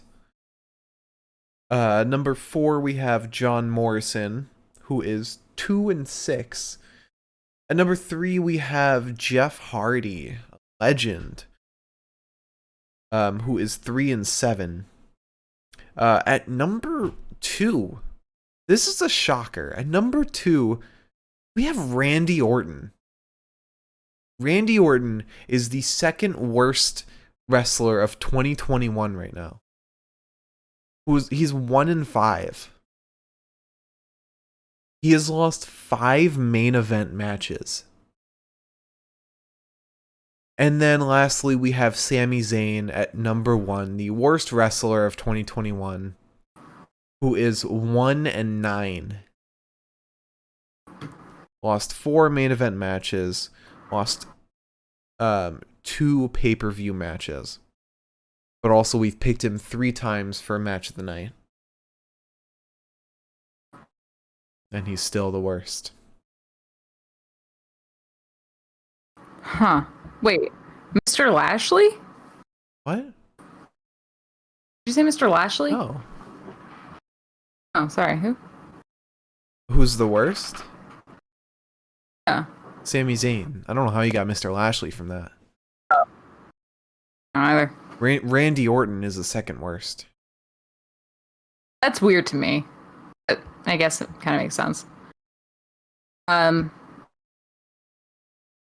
So wait, I'm confused by your rankings. Yeah. How does Elias have a 1-5 record, and Samir and Sunil have a 0-5, and they're technically higher than he is? Because here's where the rankings actually start to where they really start to shift. Some matches are worth more than others. They have higher impact. So although Samir and Sunil are both 0-5, they have only been in normal regulation matches that have had no kind of impact at all. They were both in one main event match, which is worth another plus or minus 1. But Elias has lost 1 main event match and lost 2 pay-per-view matches. Okay. So obviously, you lose the matches that matter. You really fall down a lot. Okay, that makes sense. I gotcha. Mm-hmm. All right, you want to jump into this? Yeah, I guess. And I had some shit to say as well. Okay. About the camera quality? Well, that's something I will talk about, and but what I want to talk about, I'll talk about at the end. So just don't jump into anything once I finish. I won't jump. Don't jump. No jumping. I heard the thump before I saw you do that, and I was like, fuck. Giving me anxiety. I'm surprised the cat hasn't come in here yet. I miss her. Where's my little baby? Anyways, so I'm gonna actually have to lean in for this because I don't have anything highlighted. So, okay. We start with Jeff and Randall. I tuned out the first 5 seconds of this. Apologies. So Jeff slaps the cage of AJ for being annoying and then drop kicks Randy. Kofi and AJ are exchanging words across pods while Randy chokes Mr. Jeff Hardy out. I don't know why I wrote he chokes AJ out. That's confusing. Wait, who choked AJ out? Nobody choked AJ out. I wrote that Randy chokes AJ out in my notes. Before AJ was even so much released. Anyways. So Randy is whipped into the corner, but Randy dodges and sends Jeff face first into the buckle. We can get the inverted atomic double leg dropkick, double axe handle splash. Which I think is just my new move name for him. One move now. Mm-hmm. And at this point, I added splash at the end of it because they said it was a splash at the end, and I said, well, it's double axe handles, but yeah, sure. I like that the only interesting part of his fucking moveset there is that I get to find new words to put into the fucking moveset at the end of the day. It's the same shit every time. I'm so fucking sick of it. I'm not gonna harp on it like I normally do, but still.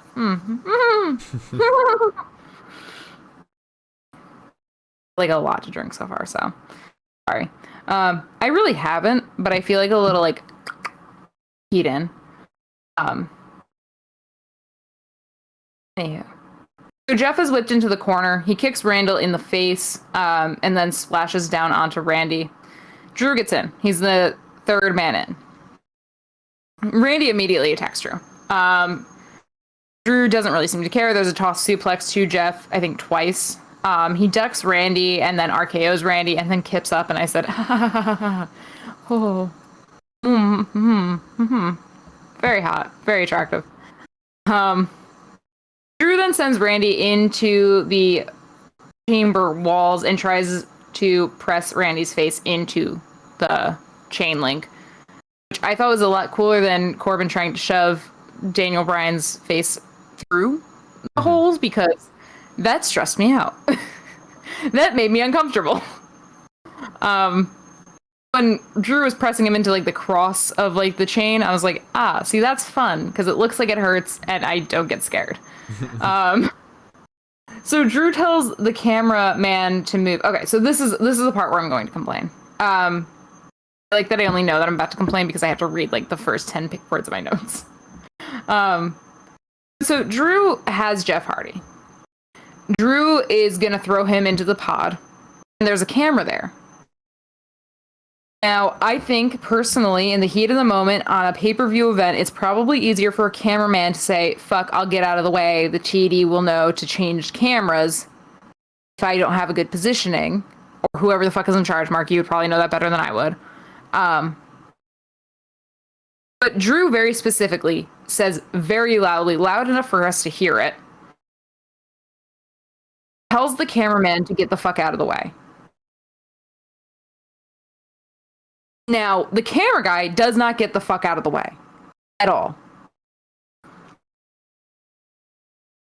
And Drew shoves Jeff, throws Jeff, I guess, into that corner, into that camera. So... Hang 10. I just want to finish this point. And then Drew yells at the camera guy saying, I told you to move. In my opinion, and I'm not a camera person, so I don't know the shit. I'm a producer and a writer. If you ever want to hire me, hi, I'm very sweet. I'm not a camera guy, but I just feel like it's easier in the moment for somebody to move that's holding a camera than the person that is about to end somebody's life. Well, okay, so here's my retort. Okay. The camera guy was in a corner, and he was being yelled at to move by Drew, who yelled to move while he was already charging. And yes, the camera guy maybe could have moved, but Drew could have also thrown Jeff maybe a few inches to the left, hitting the front of the pod instead of the side. And also, the camera guy, and the way the corners are shaped, he would have had to move forward toward Drew before being able to move to the side. And while also those cameras are attached to power cords and audio cables and like a ton of cables. So he would be dragging all of that with him, which is running through the cage, through like the holes of the cage, to people running those cables on the outside. So it's not just a little camera he's carrying with him. I guess that is something that I did not consider, so that's fair. And I just feel like I guess my thing is I feel like it is not like the cameraman is standing there with no slack whatsoever on his cords. I can't imagine that is the case when you're filming a live sports event. You have to move. Well, there is slack, but every time I've been in a studio shoot, that slack is in the hand of somebody else. So the cord that a camera guy has to move freely is not that much. It's maybe like a foot, maybe. But the cord wrangler is holding the rest in a coil to feed to the camera guy so that he can move more freely. But consider this. So, as you saw with the pods, the pod is like, say this corner of my screen here is part of the cage. Pod is basically like there, right? And then meeting it in the middle is the corner of the ring. Right? Wait. Your phone is the pod? Yeah. What I'm saying is the pod is pretty much in the corner of a square. Yeah. And then the ring, which is also a square, the ring is kind of in that center of like right here, and it goes from like here and then up. Yeah. Okay. What I'm saying is that Drew had multiple options there. One was to abandon the move altogether, throw Jeff Hardy into the ring or something like that. The other was to completely turn angles, potentially not get the move caught the way it needs to be, and have his back be in front of the camera that's supposed to catch the move. Or move over a couple feet, like you suggested, and potentially shove Jeff Hardy's head in between the metal posts and the pod. There's more distance between the pod and the metal pole than you're estimating. But from what I saw, it looked like there was maybe 6 inches worth of space between the pod, and that's why it seemed like most people who had to go to the opposite side of the ring after walking into the ring, or walking into the cage, went through the ring. But there's still room to there's walk. Not that much space because I don't think there's enough. I don't think there's enough to feasibly throw a man and feel comfortable with the idea. I think when you're worried about somebody's safety, the idea is you thought of this spot was agreed upon. Because obviously, I don't think that there is a reality where Drew McIntyre is doing this to Jeff Hardy and Jeff Hardy has no fucking clue what's about to happen to him.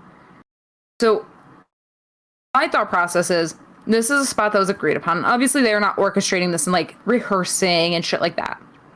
But I think when you're in that position where it's like, we agreed on the spot, if I don't do the spot, I'm betraying my dude's trust right now, which is very important in the ring. And yeah, maybe you're making it safer, but is it safer if you have not practiced that particular or thought over that particular spot? Is that safer? Right. But also the camera people, what I assume is the camera people do not swap out for matches. It's the same camera people for each match, and so they don't know every spot that happens in every match. I'm not saying that. I'm saying more so I just think that as far as a camera person is concerned, that I don't think Drew would have told him, because Drew has been on camera multiple times before. Drew has been in multiple situations on camera, whether it's this, Hell in a Cell, who the fuck cares, right? Drew has been on camera multiple times. He's had to deal with camera people before in multiple ways. Mm-hmm. I don't think Drew would have told this guy to move if he couldn't move. Like, that's a Ronda Rousey thing, to just be like, get out of the way, and like not have any real rationale for how they would get out of the way. I don't think Drew would have said that without being like, there's a way for you to get out of the way, and you need to do that right now. I mean, with the fact that he was telling him to move while he was already charging with a man in his arms, I don't think there was enough time. What? He was holding. He was holding him. He wasn't charging. No, he started running when he said move. Oh, did he? Oh, okay. To be fair, again, a lot of this happened very much in the moment. And I mean, yeah, the way that, because after Jeff had collided with the camera guy, and Drew told the camera guy, "I told you to move," and the camera didn't tilt up to his face. That was very much the camera guy staring Drew like in the eyes. That wasn't a planned bit or anything. I guess my thing mostly at the end of the day, what sucks is that Drew did have to yell at this guy in person on camera. Mm-hmm. Which sucks. No one wants to be caught on camera doing that shit. I yelled at you one time during a podcast like a couple episodes ago, and I was like, fuck. Mm-hmm. Now I look like a dick. And that's never fun, but like you lose your cool because you're stressed and you respond in a way that's angry. Because what else are you gonna fucking do? Be like, hey buddy, let me sit you down and like talk to you. I think it sucks that Drew had to do it this way, and I think it sucks that this is just how it happened. At the end of the day, that's what I mean the most, is that just sucks that Jeff Hardy nearly like broke his fucking neck on a camera. Drew had to yell at somebody in person, and a camera guy is definitely standing there feeling like all like flushed, like, well shit. The guy who's normally pretty chill just yelled at me in a mean voice. And like, what the fuck am I gonna do? Because no one else is gonna know my fucking story. I think that Drew should have abandoned that spot altogether, or turned 180 degrees and just did it to a different pod. I think it's easy for us to say, in the same way where it's like when you watch a cooking show, it's like easy for us to say, well, you shouldn't have used the blast chiller for that.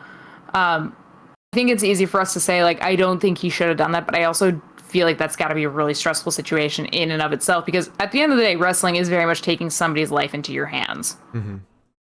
A lot of the moves that people do, you could kill somebody, or you could ruin their life. Right. So, I do think that I think Drew has enough experience at this point, since he has been wrestling since he was like a bab. I think Drew could easily have made some alteration. Mm-hmm. I think it's sort of like one of those no-fault situations where it's like everybody could have done something a little differently. Right. I agree. For starters, Drew could have just not planned that spot to be in the corner where that camera was, because that camera has been in that corner the entire time. So, there's that. Yeah, it's not like those camera guys roam around, because they really can't. Right. It's not the corner dudes. You can't feed that, you can't like unhook that cable from one hole and put it through another. Like, you're attached. Has Drew ever been in an elimination chamber? I don't think so. Maybe that's why. Yeah, it just sucks, and I didn't like to see Drew having to say mean things to the camera guy. But I'll call him on that. I'm not gonna. There's some weird people that are very up in arms about Drew McIntyre right now, like in terms of him losing his title. I'm not gonna be that person. It just sucks to see him having to be mean to somebody. And I, for one, have been on set and have been yelled at before by somebody in charge. He has been in an elimination chamber. Okay. 2011, so 10 years ago. But yeah, I have been on set, and I have been in a position where somebody in charge yelled at me, and I responded in a not so great way because I yelled back. And it's not a good feeling. It really isn't. You feel like the biggest dick in the world. So, this is a good match. Oh, also, by the way, I'm not sure how much sugar is in this, but this lemon San Pellegrino, good. Lemony. It's good. It's 100 calories more than what I normally drink, but it's good. Can I just say, this Elimination Chamber from 2011 sounds amazing. Okay. Because first off, you had the SmackDown Elimination Chamber and you had the Raw Elimination Chamber. The SmackDown one was for the World Heavyweight Championship, and it was between Rey Mysterio, Edge, who was the current reigning champion, Wade Barrett, Kane, Drew McIntyre, and The Big Show. And then you have the SmackDown Elimination Chamber, which was to determine the number one contender for the WWE Championship at WrestleMania, between John Morrison, Sheamus, Randy Orton, John Cena, R-Truth, and CM Punk. Both of those matches sound amazing.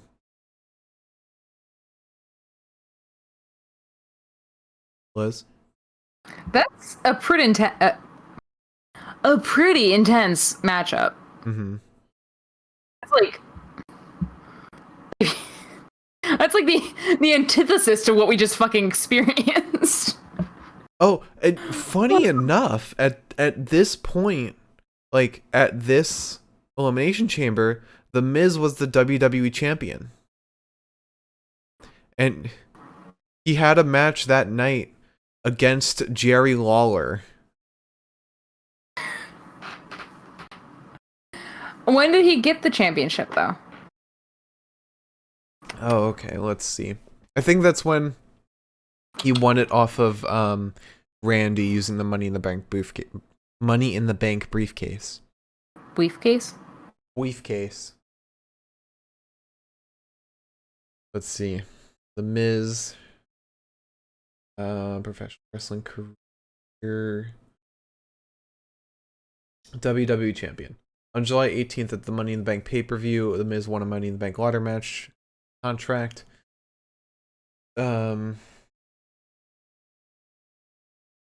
He cashed in on Sheamus. Oh wait. Oh, okay. He was interrupted, so it was not used. Oh, Jesus Christ. So this is like typical, I guess. Okay, November 22nd. So, like 4 months before that Elimination Chamber, he cashed in on Randy Orton on a match against Randy Orton and Wade Barrett. And became the champion. Alright. Alright. Let's get back into this. Yeah, Drew does the whole thing. There's a Draper DDT to Drew McIntyre, which we were a little too focused on Drew yelling at us, determining whose fault it was that Drew had to yell at somebody to really enjoy. Also, the fact that Jeff Hardy was like just bent over on the ground. We thought he was dead. We didn't get to enjoy the Draper DDT. But Randy then took to choking Drew out against the ropes. Randy then stomps on Jeff for a bit before returning to Mr. Drew McIntyre, and Kofi is the next man out. Kofi, by the way, who, when Randy came out, was shouting, "Your quads are looking thick." Unbelievable. Unbelievable. He said, "You do some squats?" Kofi. I mean, to be fair, Randy's quads were looking thick. Kofi Kingston, however, god damn it, sir. God damn it. I'm in love with the man. We get a Draper DDT onto Kofi. On a Draper DDT onto Drew while Kofi exits his pod.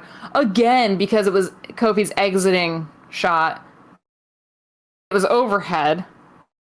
So we didn't get to, again, enjoy the Draper DDT, which I just sat there and I said, okay, that's fine. I didn't want to be happy.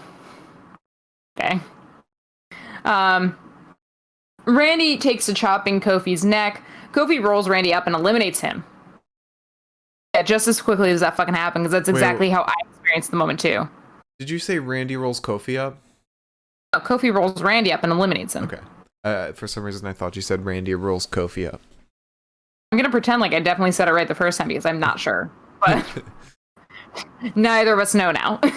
But so yeah, Kofi rolled Randy up to eliminate him. I didn't really expect it. I kind of thought that it was going to go on a little longer, and I'm wondering if it might have been, because it was very sudden. I'm wondering if it may have been a bit of an oopsie poopsie. Either way, it doesn't really matter because Randy was not meant to win this match, I don't think. And actually, that would make sense in a weird way. Only because after Kofi did that, Randy RKO'd Kofi and then Jeff. And then skulked out while the camera followed him. And we both thought that the Fiend was coming back. They stayed on him for a little while. They did, in a way that, like, threatened the Fiend. And I was like, please? I miss Mr. Bray Wyatt a lot. And, like, I'm worried about him every day that we don't get to see him. We got no Fiend at all today. I wonder if they're saving that for WrestleMania, because if they save that for Fastlane, I'm going to be kind of pissed. Because Fastlane is a non-pay-per-view to me. But it worries me a little bit that we haven't seen the Fiend in a while, and I don't think it's because they don't have anything for him, because I think that it's the Fiend, so they have to have something for him. Yeah. I don't know. What the fuck is... Okay. I just hope that Bray Wyatt's doing well. That's all I can offer at this time. But, AJ then, in the midst of all the distraction, it's Omos to... I don't know what the fuck he was doing. He was trying to open the door to get AJ back out, but I guess it doesn't reopen, so Omos just pulled the plastic off himself with his bare fucking hands, and I said, oh my dear God, that's a man. That's a manly man. Oh yeah. Man's man. That is a man's man. AJ looks like he's trying to escape, but he goes in through the door that was left open because Randy just walked out, because Randy looked at him, and I guess AJ didn't really want to walk down that ramp with it, Randy. I don't really blame him for. Mm-hmm. But Adam Pearce is mad now. Adam Pearce is mad that Omos did that. Adam Pearce then throws Omos out as AJ stares through the chain link fence and sobs internally. Kofi then DDTs AJ Styles, and Drew's attacking Jeff. Drew tosses Jeff into the top of the pod. AJ then punches Kofi a little bit after Kofi tries to roll Drew up. We get a brainbuster to Kofi. Kofi tosses AJ into the chamber walls before turning to exchange blows with Drew. Drew tries to clothesline Kingston, but he flips over and goes for a guillotine on Drew instead. Drew then suplexes Kofi into the chamber walls. We get a backbite drop to AJ. Drew slams Jeff into the chamber wall, and then we get a neckbreaker to Jeff from Drew. And then my pale prince, Shamu, is out. He is free after having stared pensively through the back of the pod wall the entire fucking time. And, like, at one point looked back because he felt like Drew was looking at him, because Drew was looking at him for like a second. He stared back, and then when he realized Drew wasn't looking at him, he just kind of turned back around. I was like... Okay. Fucking weirdo. Drew starts clubbing Sheamus, and Sheamus hits Drew with a shoulder. Drew starts fighting off Jeff. Sheamus starts fighting off Kofi. Once they're done with that, they return to each other. We get the lamest clothesline to Drew from Sheamus. AJ is still here somehow. I totally forgot that he was around at this point in the match. And this is where the prolific note, which in Mark's defense, Mark did point out to me, there was confetti on Sheamus's back. Rarely do we use confetti unless confetti is needed, which is not when somebody retains a fucking title. Apparently, it's also not when a Money in the Bank person wins the fucking title, but whatever. That's not part of the point. But there's a piece of paper on Sheamus's back, and rarely is there any sort of litter inside of the Elimination Chamber, or the ring for that matter. And Mark and I have grown accustomed to, I think ever since Great American Bash, kind of being like confetti, because during that match, there was confetti. And we saw confetti drifting down during the match. We were like, that's interesting. So Mark and I have both become very accustomed to, and I think this is like a weird thing that people who aren't us don't understand, and I realized that after talking to people who aren't us, and also watch wrestling pretty religiously, which is, I think we notice more things nowadays because we do make these predictions. Yeah, maybe. There were people who like, because I made a post about this on Tumblr, and there was somebody who was like, I didn't even notice that, but that's a good point. And I was like, am I noticing too much? Like, have we gone too far? Which we have. We have. But yeah, so there's confetti on Sheamus's back. Mark and I both raised an eyebrow at the same time. Kofi hit AJ, who attempts the phenomenal forearms and takes his legs out instead. Kofi avoids Sheamus and kicks him upside the head. Sheamus goes up top, targeting Kofi, and Drew pulls him crotch first into the ropes. There's a superplex to all the men from Mr. AJ, and then Kofi dives off the top of the pod onto all the men. Kofi then kicks Sheamus upside the head. We get a brogue to Kofi and a twist of fate to Sheamus from Mr. Jeff, and a twist of fate to Sheamus. Twist of fate. I was going to say a twist of fate to Sheamus from Drew. Twist of fate to Drew from Jeff Hardy. Obviously. And a Swanton bomb onto Jeff. Fuck me. I gotta stop drinking. A Swanton bomb onto AJ from Jeff. But Drew claymores Jeff as he goes for the cover and eliminates him. We then get a knee to the face of Drew from Sheamus and a white noise to Mr. Andrew. AJ hits a moonsault off the ropes onto Drew, but Drew is still kicking. We get another 450 to Drew. I guess the moonsault was supposed to be a 450. But we get a 450 onto Drew. Sheamus starts beating up AJ, who tries to cover on Drew because I'm pretty sure Sheamus was just like, this is my best friend and I have to beat him up, not you. Not you. Which I appreciated.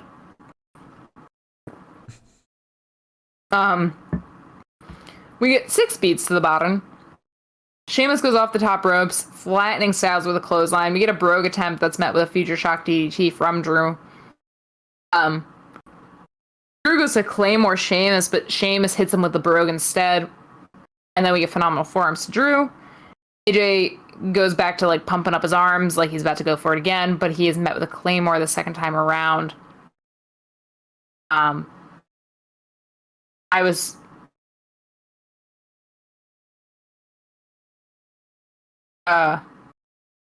don't know how this match ended. You don't know how it ended? I don't think I do. So AJ pinned Sheamus. Okay. And then it was AJ and Drew. I think Drew claymored AJ. Because we were too distracted by the fact that Bobby was going to come in at some point. We were very distracted by the confetti, actually. It was the confetti that distracted us.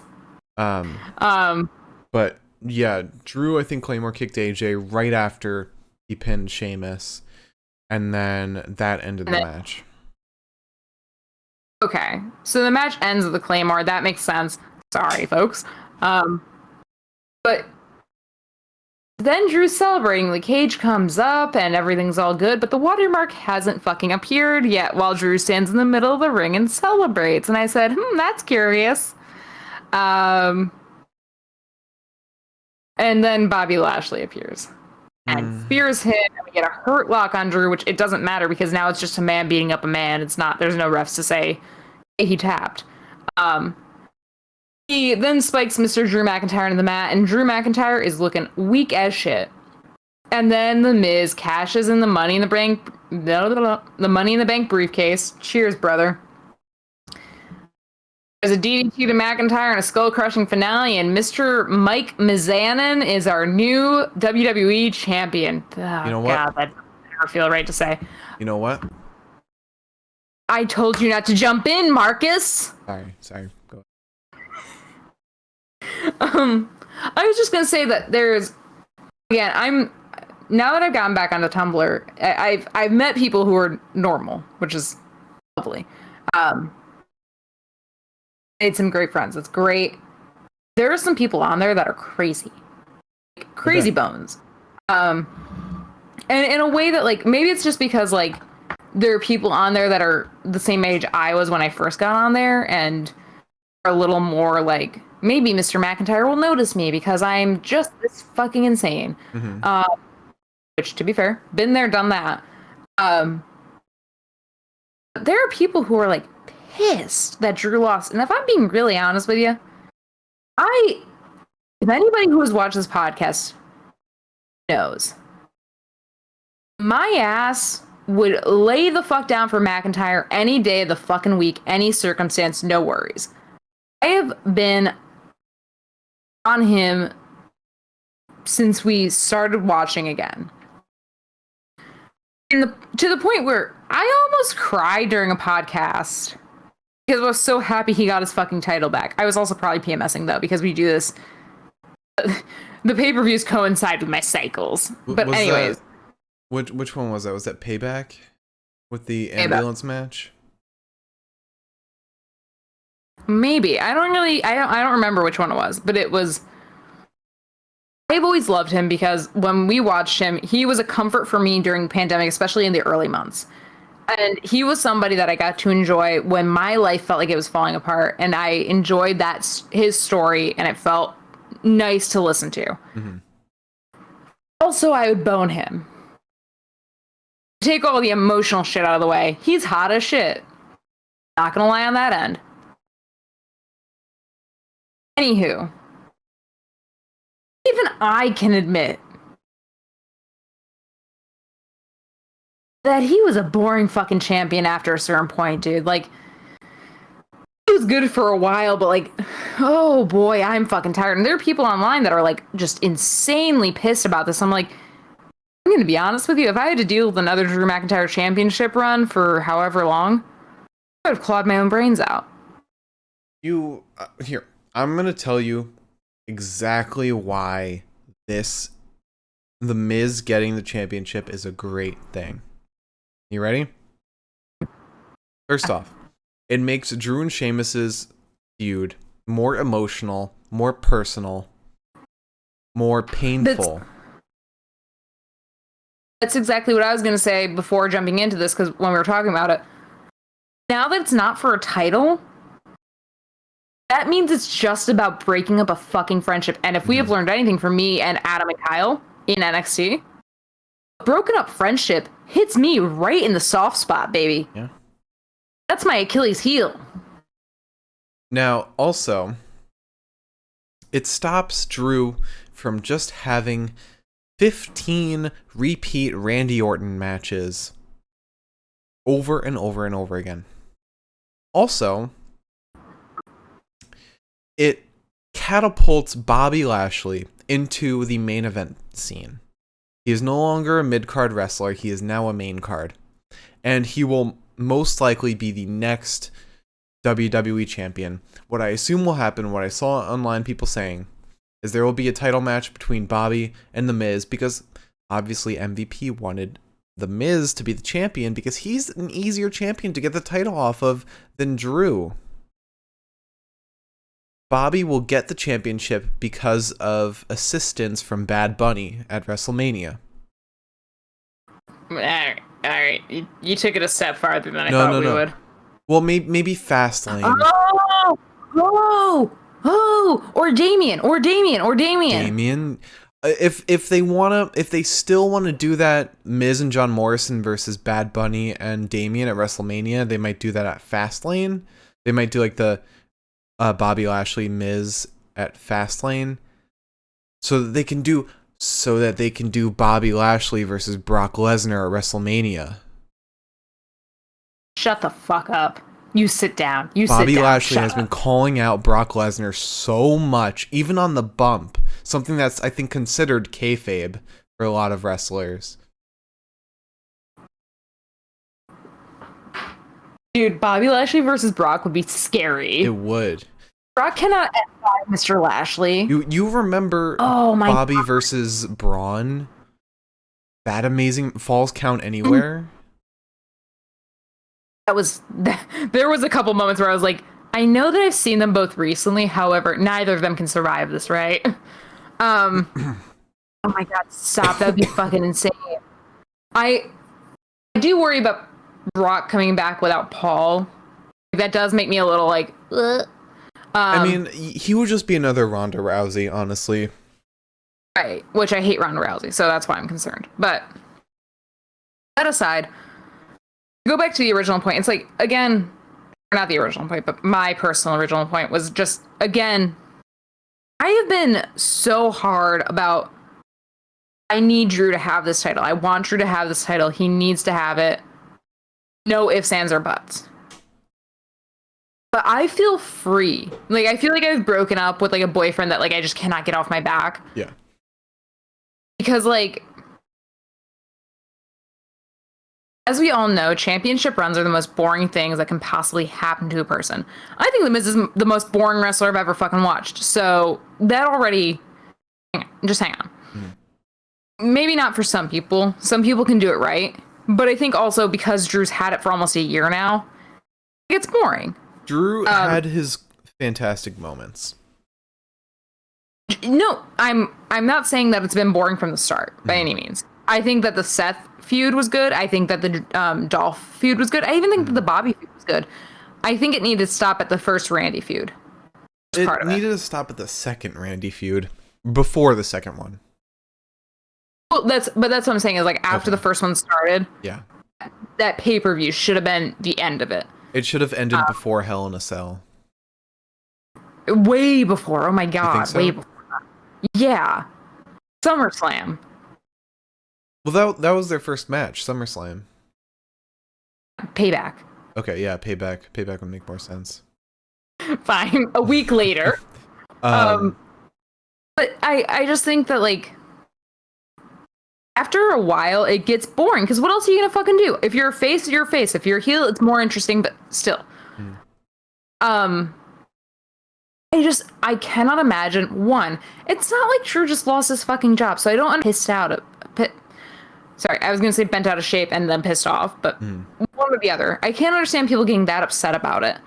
Right. Because, like, Drew McIntyre broke his fucking neck, and his current wife had to, like, pressure him to stay out of fucking wrestling. So you're still gonna see him every fucking Monday. Don't worry. Maybe not tomorrow, but, like, Crimea River, he was... The one thing I've heard from a lot of people is he was a good champion for the pandemic. It was, yeah. I think he represented everything about the pandemic because he represented persevering. I think... It's time to rip that Band-Aid off, though. Yeah. I think at the time he was the perfect person to be champion. And now I think Bobby Lashley is the perfect champion right now. I think one thing that I suffered with for a while was...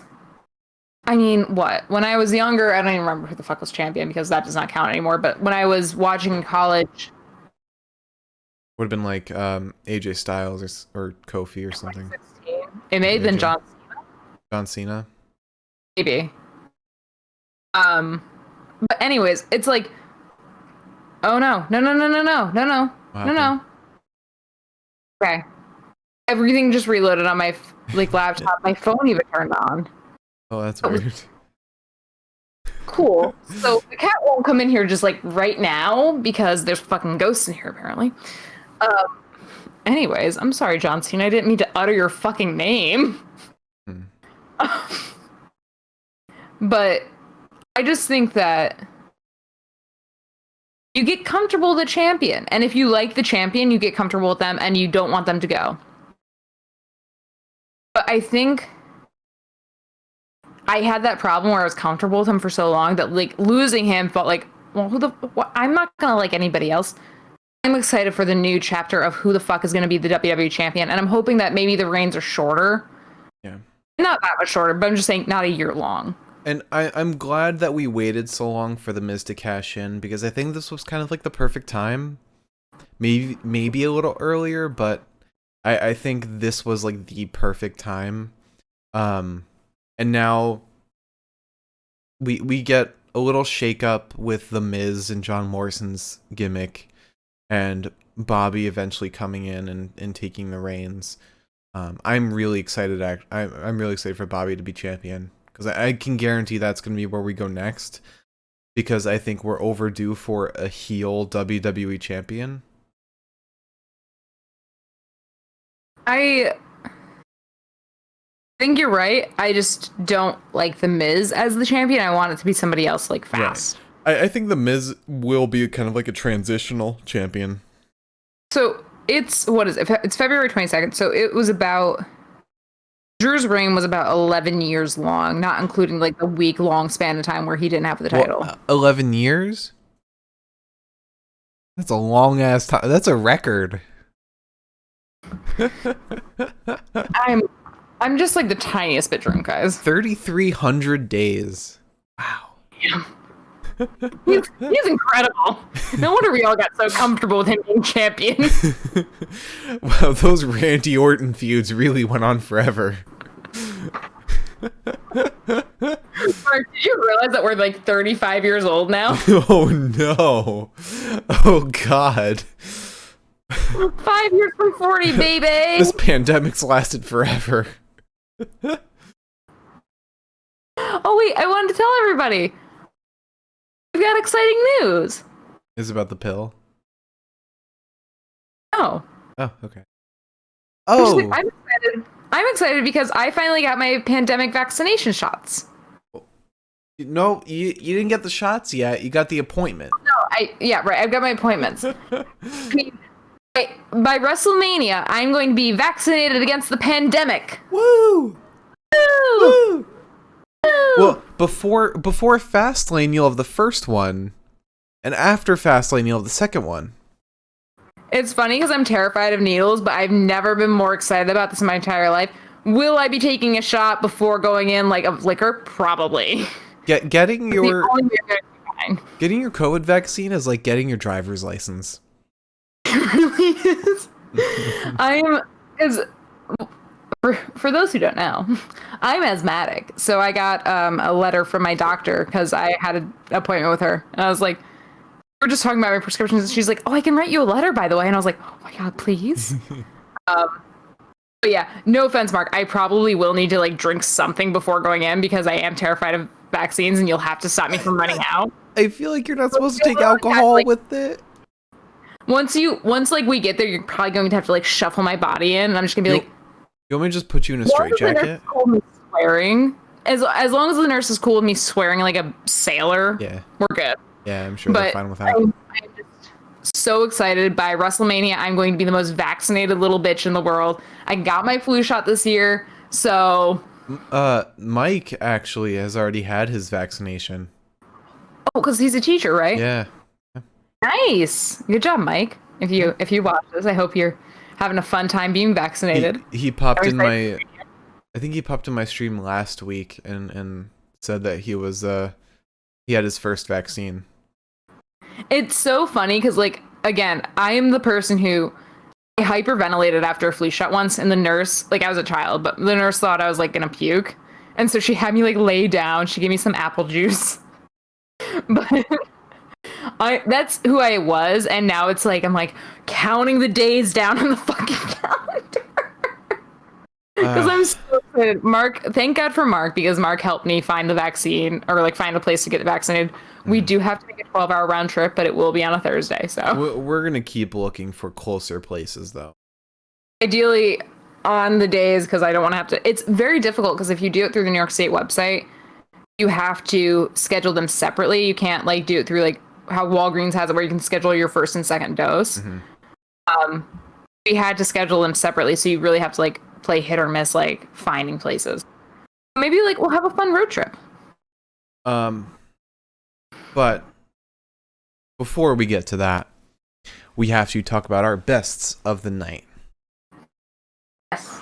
Oh no! What?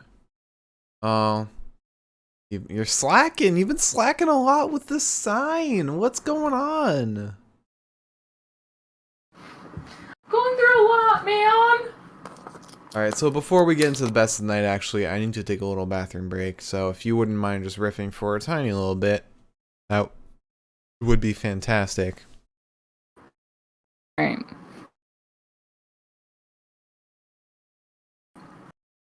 All right, now that Mark's on, let's all talk. Just kidding. I can't see the chat, so.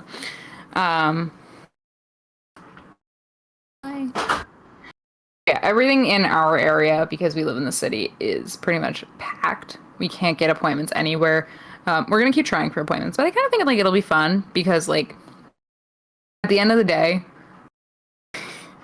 not that I'm thrilled. I mean, 6 hours is probably the longest I've sat in a car for. I'm gonna try to split it up by like 3 hour shifts, I think, driving. But 6 hours is definitely the longest I've ever sat in a car and driven. Or been part of the driving process. So I'm not excited about that. But at the end of the day, it's like things like getting vaccinated is like gonna be so nice because all I want to do is just. I'm still gonna be smart. I'm still gonna wear my mask because I'm not a fucking insane idiot. But I just like knowing. At least I'm just wearing the mask for other people. I'm not wearing the mask for like me at this point. So nice. It's gonna be so nice. I think I don't know. I'm not gonna know how to act. I don't think. The only other place that we were able to find like potential vaccination openings was in city 4 hours away from us, which would be on par with what I've driven 4 hours before. But at the very least, we've scheduled them really nicely so that one of them is at 4. And one of them is at 3. The first one's at 4, so that'll be, I'll leave it like 9-ish, probably. The other one is at 3, so leave like 8-ish maybe. But at the very least, we'll get back by like 10 or 9 o'clock, which it's Thursday. I realized that afterwards. I was like, I hope it's not on a podcast day. And it's not. So thank God, because I would have been kind of upset about that.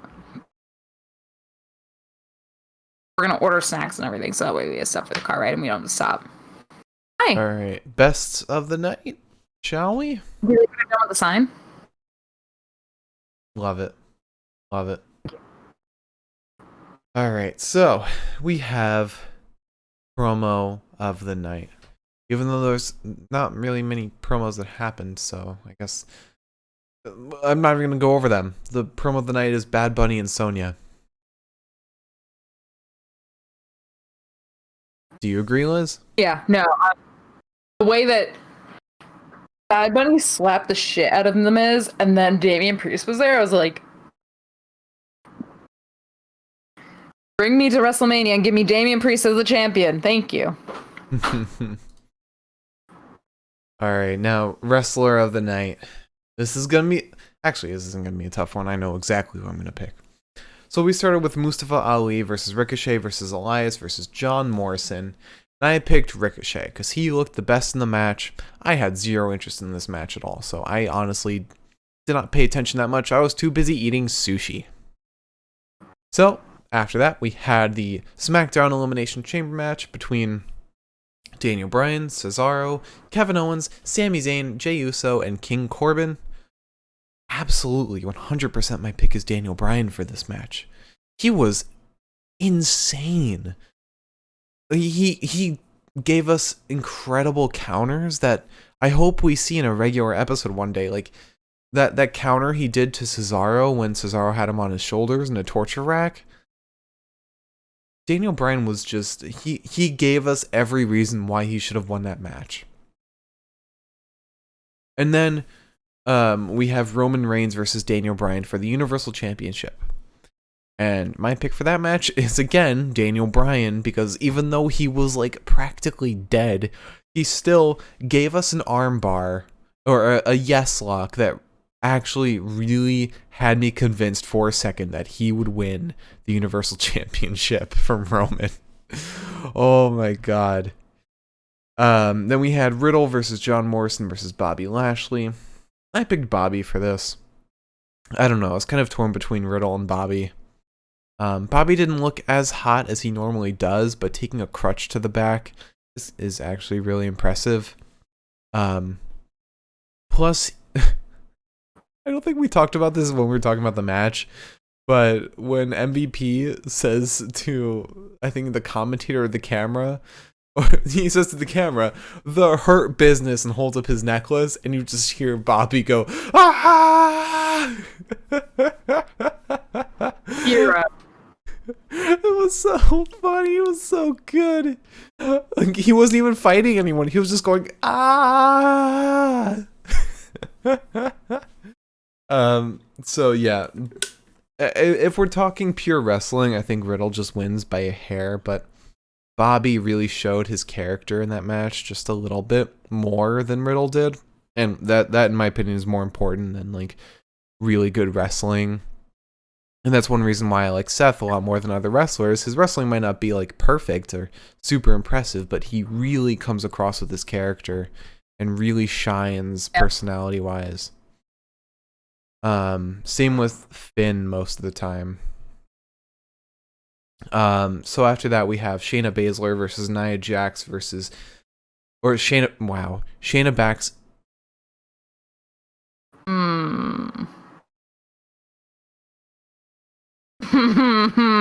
What happened? Oh, there you go. That's the answer.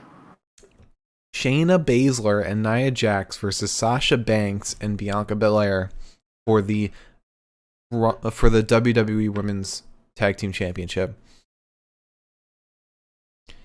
I picked Bianca. I don't know. I didn't love anyone in this match. Match sucked. Yeah. Just bad.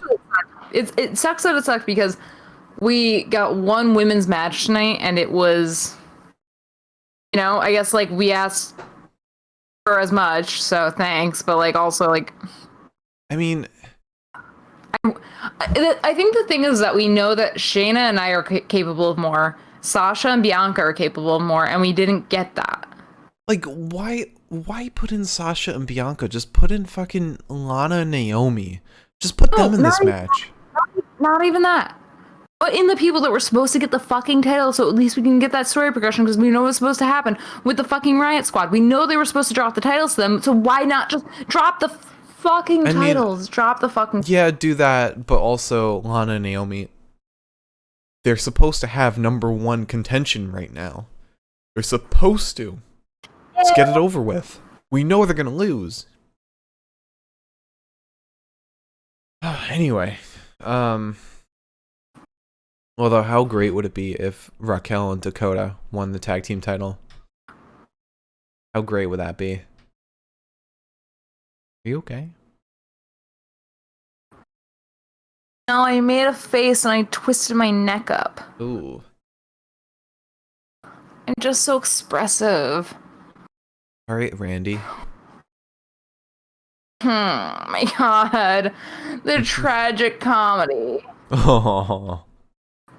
Are you okay for me to move on? I mean, I'm not gonna die, so yeah, move on.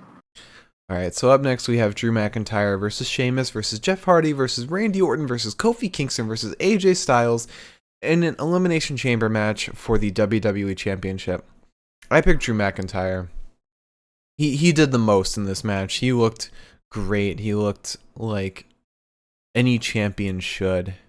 So he's really just hitting that standard there. He looked mean. He looked like every interaction with the wrestlers mattered. And I think the interaction with the camera guy actually helped him in this case, because he didn't break character. He I don't know. It very much fit. I think that's why I like that interaction. Don't like the fact that Drew just threw Jeff Hardy into the camera guy. Being a camera guy myself, wouldn't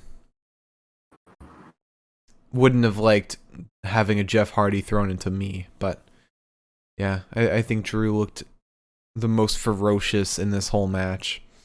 Yeah, this looked great. And then we had The Miz versus Drew McIntyre to wrap up the night. I picked The Miz because Drew didn't throw a single hit, so. Plus, also, not just to talk about the fact that The Miz was the only one to throw a punch, but The Miz looked hungry for this title. He looked angry. He looked like he's been fighting for this for so long, which he has been. So really good that he was able to convey that with just his completely desperate movements.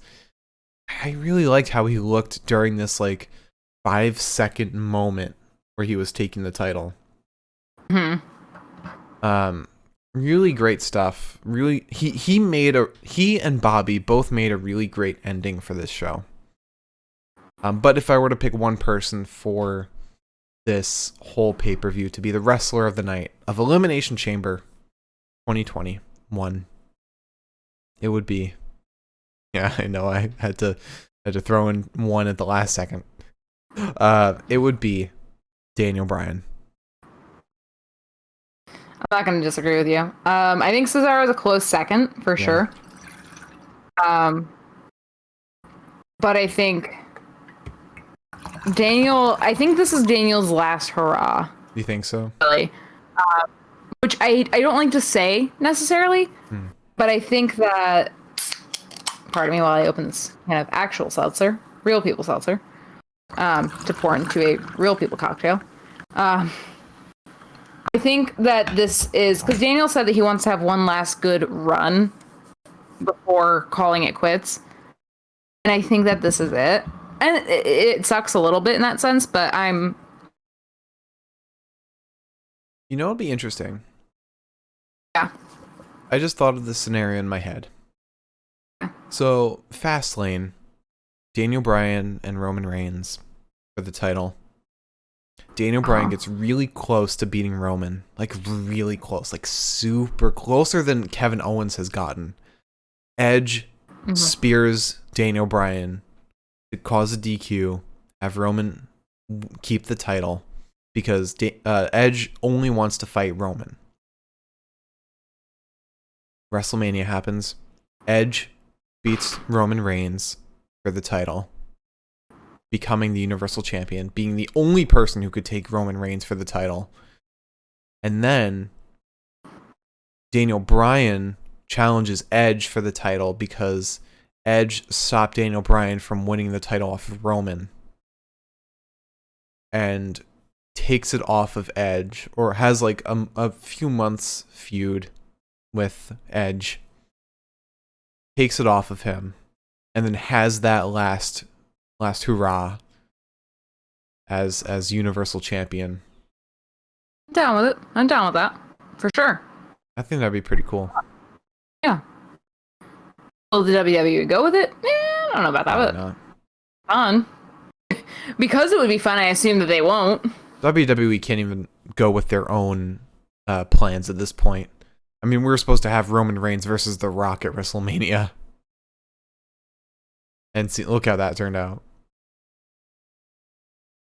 I don't want to. All right, so match of the night. Match of the night. We started off with the what's it called? The Fatal Four-Way. Fatal Four. That's it. Between Mustafa Ali, Ricochet, Elias, and John Morrison, so all jobbers. I think this match was okay. I mean, we started halfway through, but what we saw of it was kind of lame. I mean, the only highlight in the match was maybe like Retribution. But really, aside from that, this was... What? Swapjack? Swapjack. Swapjack. I'm in love with him. He's my hero. Yeah, this match was lame. Then we had the Smackdown Elimination Chamber match, which is a great way to open up the show. Everyone looked ferocious. I legitimately thought for a moment that Sami Zayn was gonna win this match. I honestly thought that he would. King Corbin was probably the only one that I couldn't realistically see, but he still dominated for a good portion of the match. Everyone just turned up in this match. It was really exciting. It was just... It had me on the edge of my seat like the whole time. Like this was definitely the match where literally anybody could win. And because of that, I loved every second of it, and it was interesting enough with enough beats, like almost. Oh no, that wasn't this match. But Sami Zayn like closing the doors to his pod so nobody could get to him. Kevin Owens having the door slammed on his arm. Cesaro doing pull-ups on the roof of the Elimination Chamber. Like, my God, this match was awesome. He didn't need to do that. He didn't. He really didn't. I felt good. Then we had Roman Reigns versus Daniel Bryan in a surprisingly great match. I thought this match would be kind of it would be lame just because it was somebody who would be really tired versus Roman Reigns.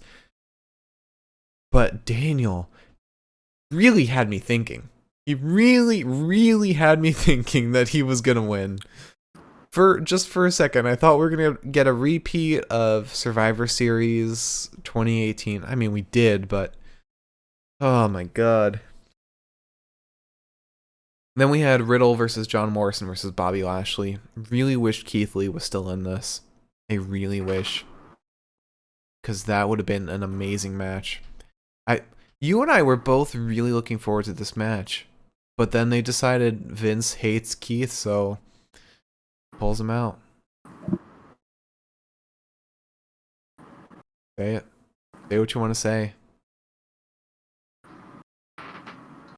Riddle deserves nothing because he's a horrible human being.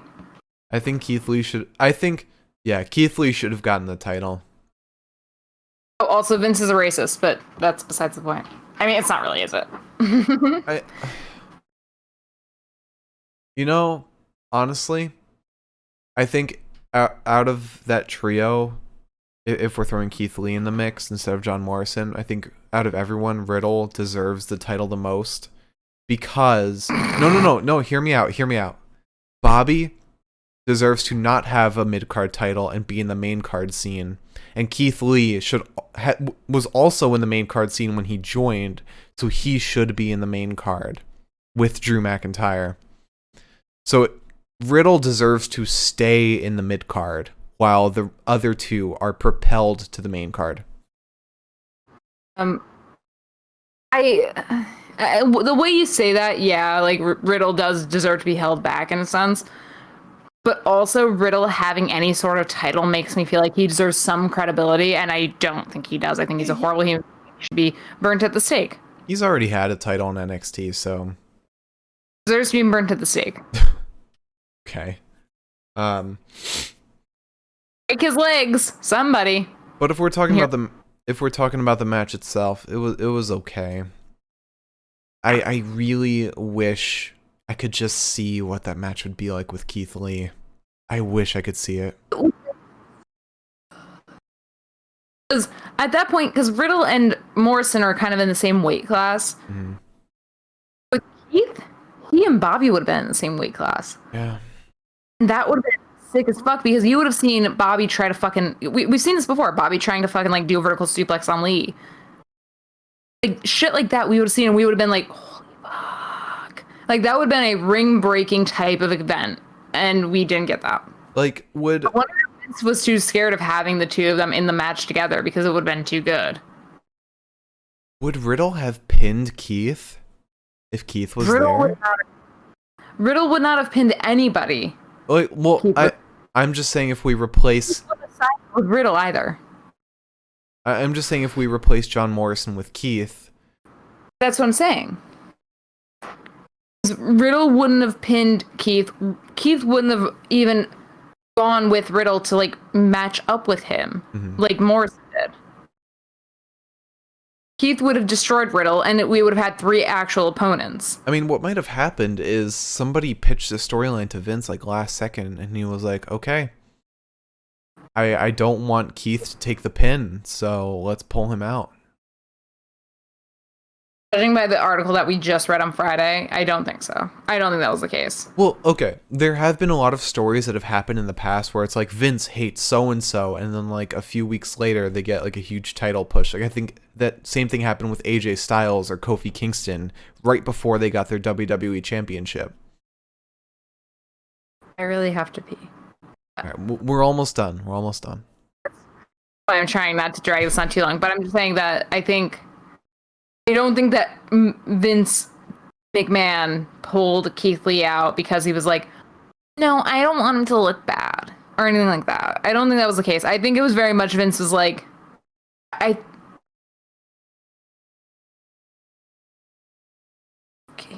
I'm going to deal with that. The door to the bathroom just opened and no one's there, so that's fine. It's probably the cat. That's why I'm going to go check it out. I was just going to say that I think something is going on with Keith. Vince is not pleased about it. I don't think that Vince took him out because he didn't want him to take the pin. Is where I'm going to leave that. Yeah. Let me just go as in the bathroom. Yeah. I mean, I know Liz isn't here to respond to this, but I think it was like somebody pitched the Bobby Lashley Miz storyline to Vince last second, and then Vince said, okay, I can realistically see Riddle pinning John Morrison, so that'll keep Riddle with the title and take it off of Bobby, because I think originally Bobby was supposed to hold on to the title and extend his United States Championship reign. But he decided to take Keith Lee out so that he could have John Morrison in and give a realistic pin to Riddle so that Bobby can be propelled to the WWE Championship. What happened? There was no cat in the bathroom. In fact, the cat is nowhere near the bathroom, which is just terrifying, frankly. Probably the wind. Is the window open?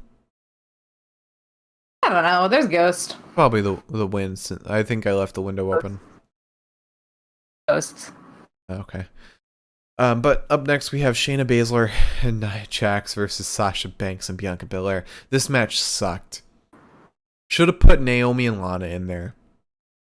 They are mid-card wrestlers. Put them in a mid-card match like this. This was Naomi and Lana. It would have at least made sense to have the match. Yeah. Without them, it doesn't make sense. Like, especially because, again, like I was saying from the beginning, I know I like desperately have to pee, but like, I'm gonna argue my point.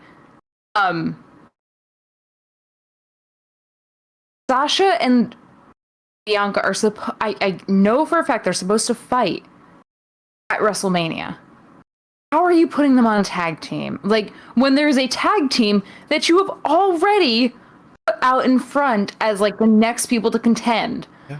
And I wonder if maybe they're just saying, like, well, you know, maybe that'll be at Fastlane. I wonder if they were like, well, we have nothing else to do here. We need to have a women's match. We're going to get flack if we don't. And at this point, they're not supposed to fight Raquel and Dakota until the 3rd, so maybe there's something there. You know what? They're probably gonna fight. Nia and Lana are probably gonna fight Sasha or Shayna and Nia tomorrow. I can almost guarantee that. I can guarantee it's gonna happen tomorrow. Stop. You're gonna make me annoyed. You're gonna make me mad. Raw fucking sucks. It does. When is Fastlane supposed to happen, by the way? Because March 21st. They said it in the promo that happened. March 21st? Yeah. So we're gonna get that, and then like 2 weeks later, we're gonna have WrestleMania? Yeah. Oh my. This is awful. WWE needs to fucking stop their monthly pay-per-views. Go every other month, I guess. At least right before WrestleMania. Like, I can wait a couple extra weeks for a pay-per-view if WrestleMania is coming up, guys. It's fine. But anyway, going back to the match of the night. Yeah, Shayna, Nia versus Sasha and Bianca was a bad match. I mean, nobody even really got to show their moveset really well. Giving a distraction loss to Sasha was so stupid. Especially since you're supposed to have Bianca and Sasha be the match at WrestleMania. Like, the main event match at WrestleMania. It sucks. It's awful.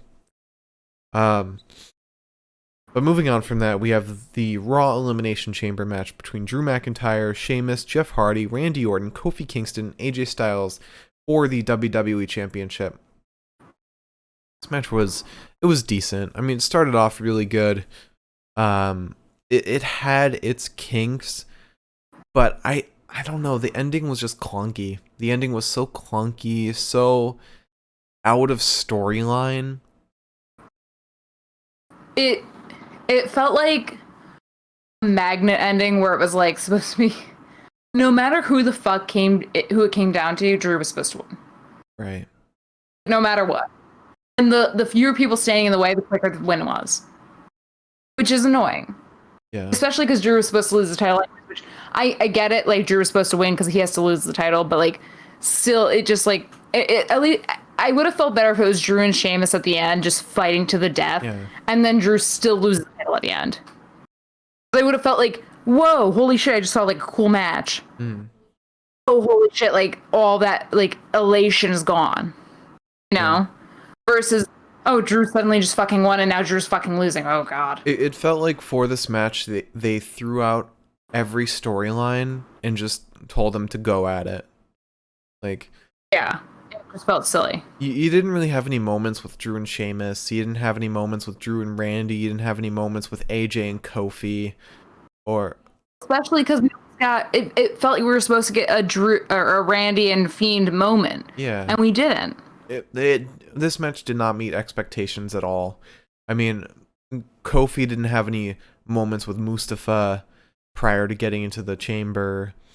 The only bit I really liked was almost getting thrown out because AJ just almost tear out the pod, and then AJ running into the ring. That was the most exciting part of the whole match. I loved that. That was fantastic. Yeah. But the rest of it was it was so adequate. Yeah. It wasn't special in any way. Yeah.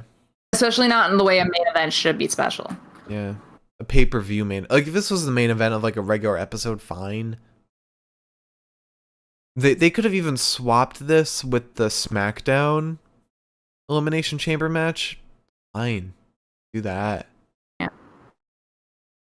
And then The Miz versus Drew McIntyre, which was just a cash in, and it wasn't any real fighting. But I like The Miz. It makes me hopeful for a nice Miz title run for a little bit before Bobby takes over.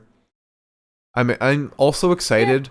I can potentially see Bobby taking on a lot of people so that, like, basically defending The Miz from fighting anyone so that nobody takes the title from The Miz before Bobby does. I can see that. But if I had to pick one match to be the match of the night, I don't think it's any oh, it's blanking. I don't think it's a trick. I don't think it's a question at all. I think the SmackDown Elimination Chamber match is the match of the night. It had everything. It had great spots. It had great storylines. It had great performances from everyone. It was so good.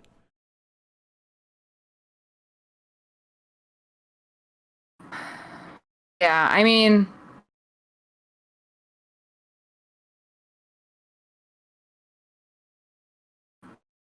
I don't know.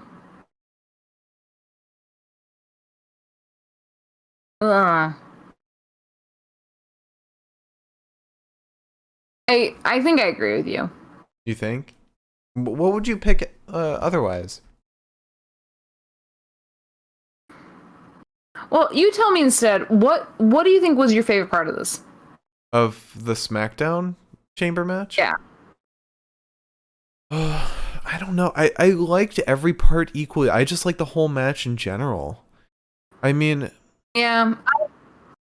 Go on.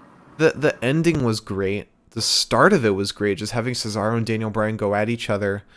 The interactions between everyone just outside of spots was great.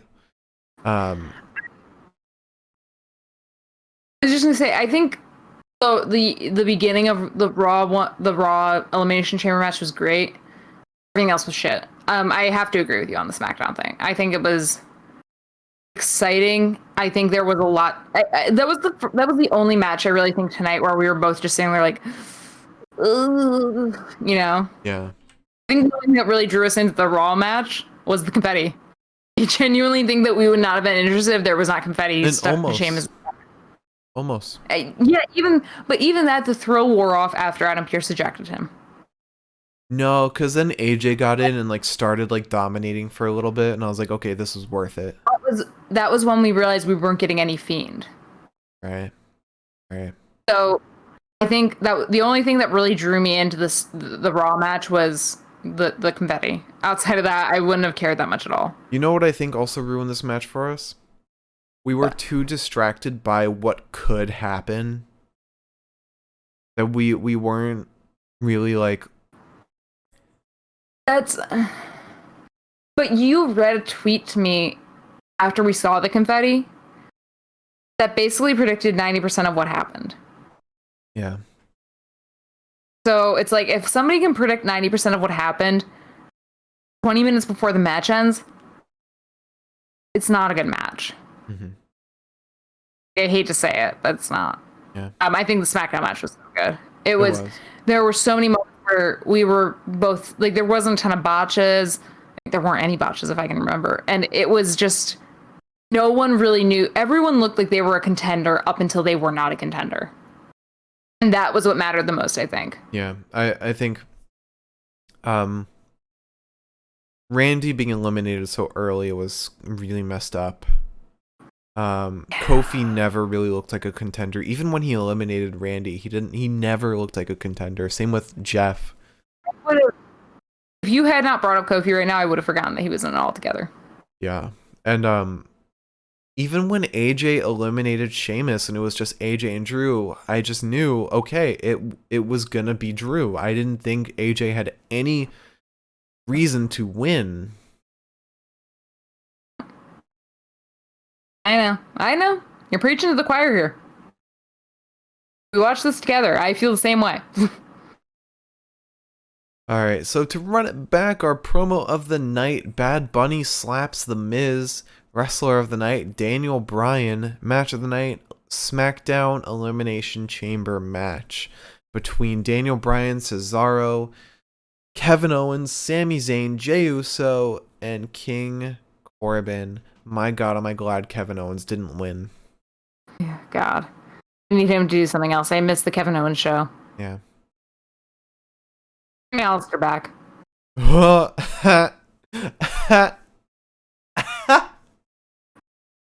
That's WWE's 2021 challenge. Don't do that. All right, Liz, would you like to wrap out this show? I would, because I would like to pee. So, thank you for tuning in tonight. If you tuned in, thank you. If you tuned in the future, thank you again, because we still appreciate you guys tuning in no matter where it is or what it is. Especially when you do eventually come back to the podcast live. It's so fun to hear. We haven't heard your name in a while, but that you've been watching us. That means a lot to us, really. I don't mean that. I feel like that came across snide. It's not supposed to. We both really love when we don't see somebody for a while, but they're like, well, we watched your show in the meantime. And it's like, oh, thank you. Because you still cared. And we missed you. We missed you the whole time. We promise. There's multiple times where I'm just like talking to Mark and I'm like, I wonder when this person's going to come back. I miss them.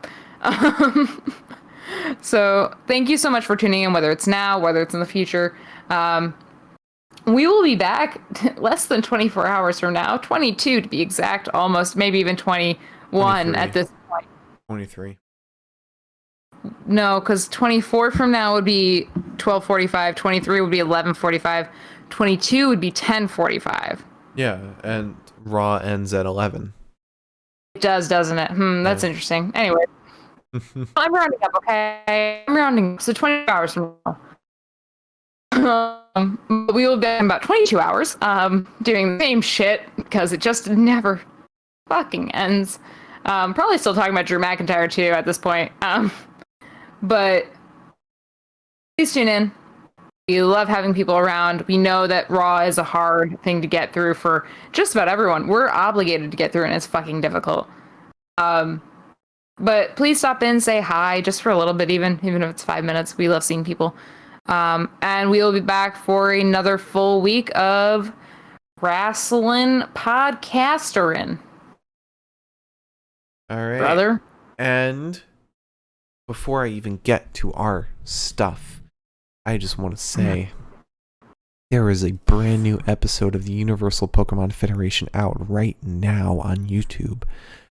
Do not miss out on it. Go check it out. It's the Universal Pokemon Federation on YouTube. If you're a wrestling fan, if you're a Pokemon fan, if you're any kind of video game fan, go check it out. It's a beautiful combination of WWE and Pokemon. Do not miss out on it. And thank you for watching.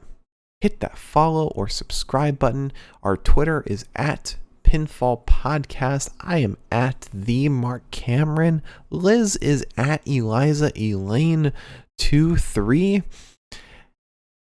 And our YouTube is the Pinfall Podcast. Can't miss it. Thank you all for watching. I hope you all enjoyed, and I hope to see you all on Monday for Monday Night Raw. Have a great night.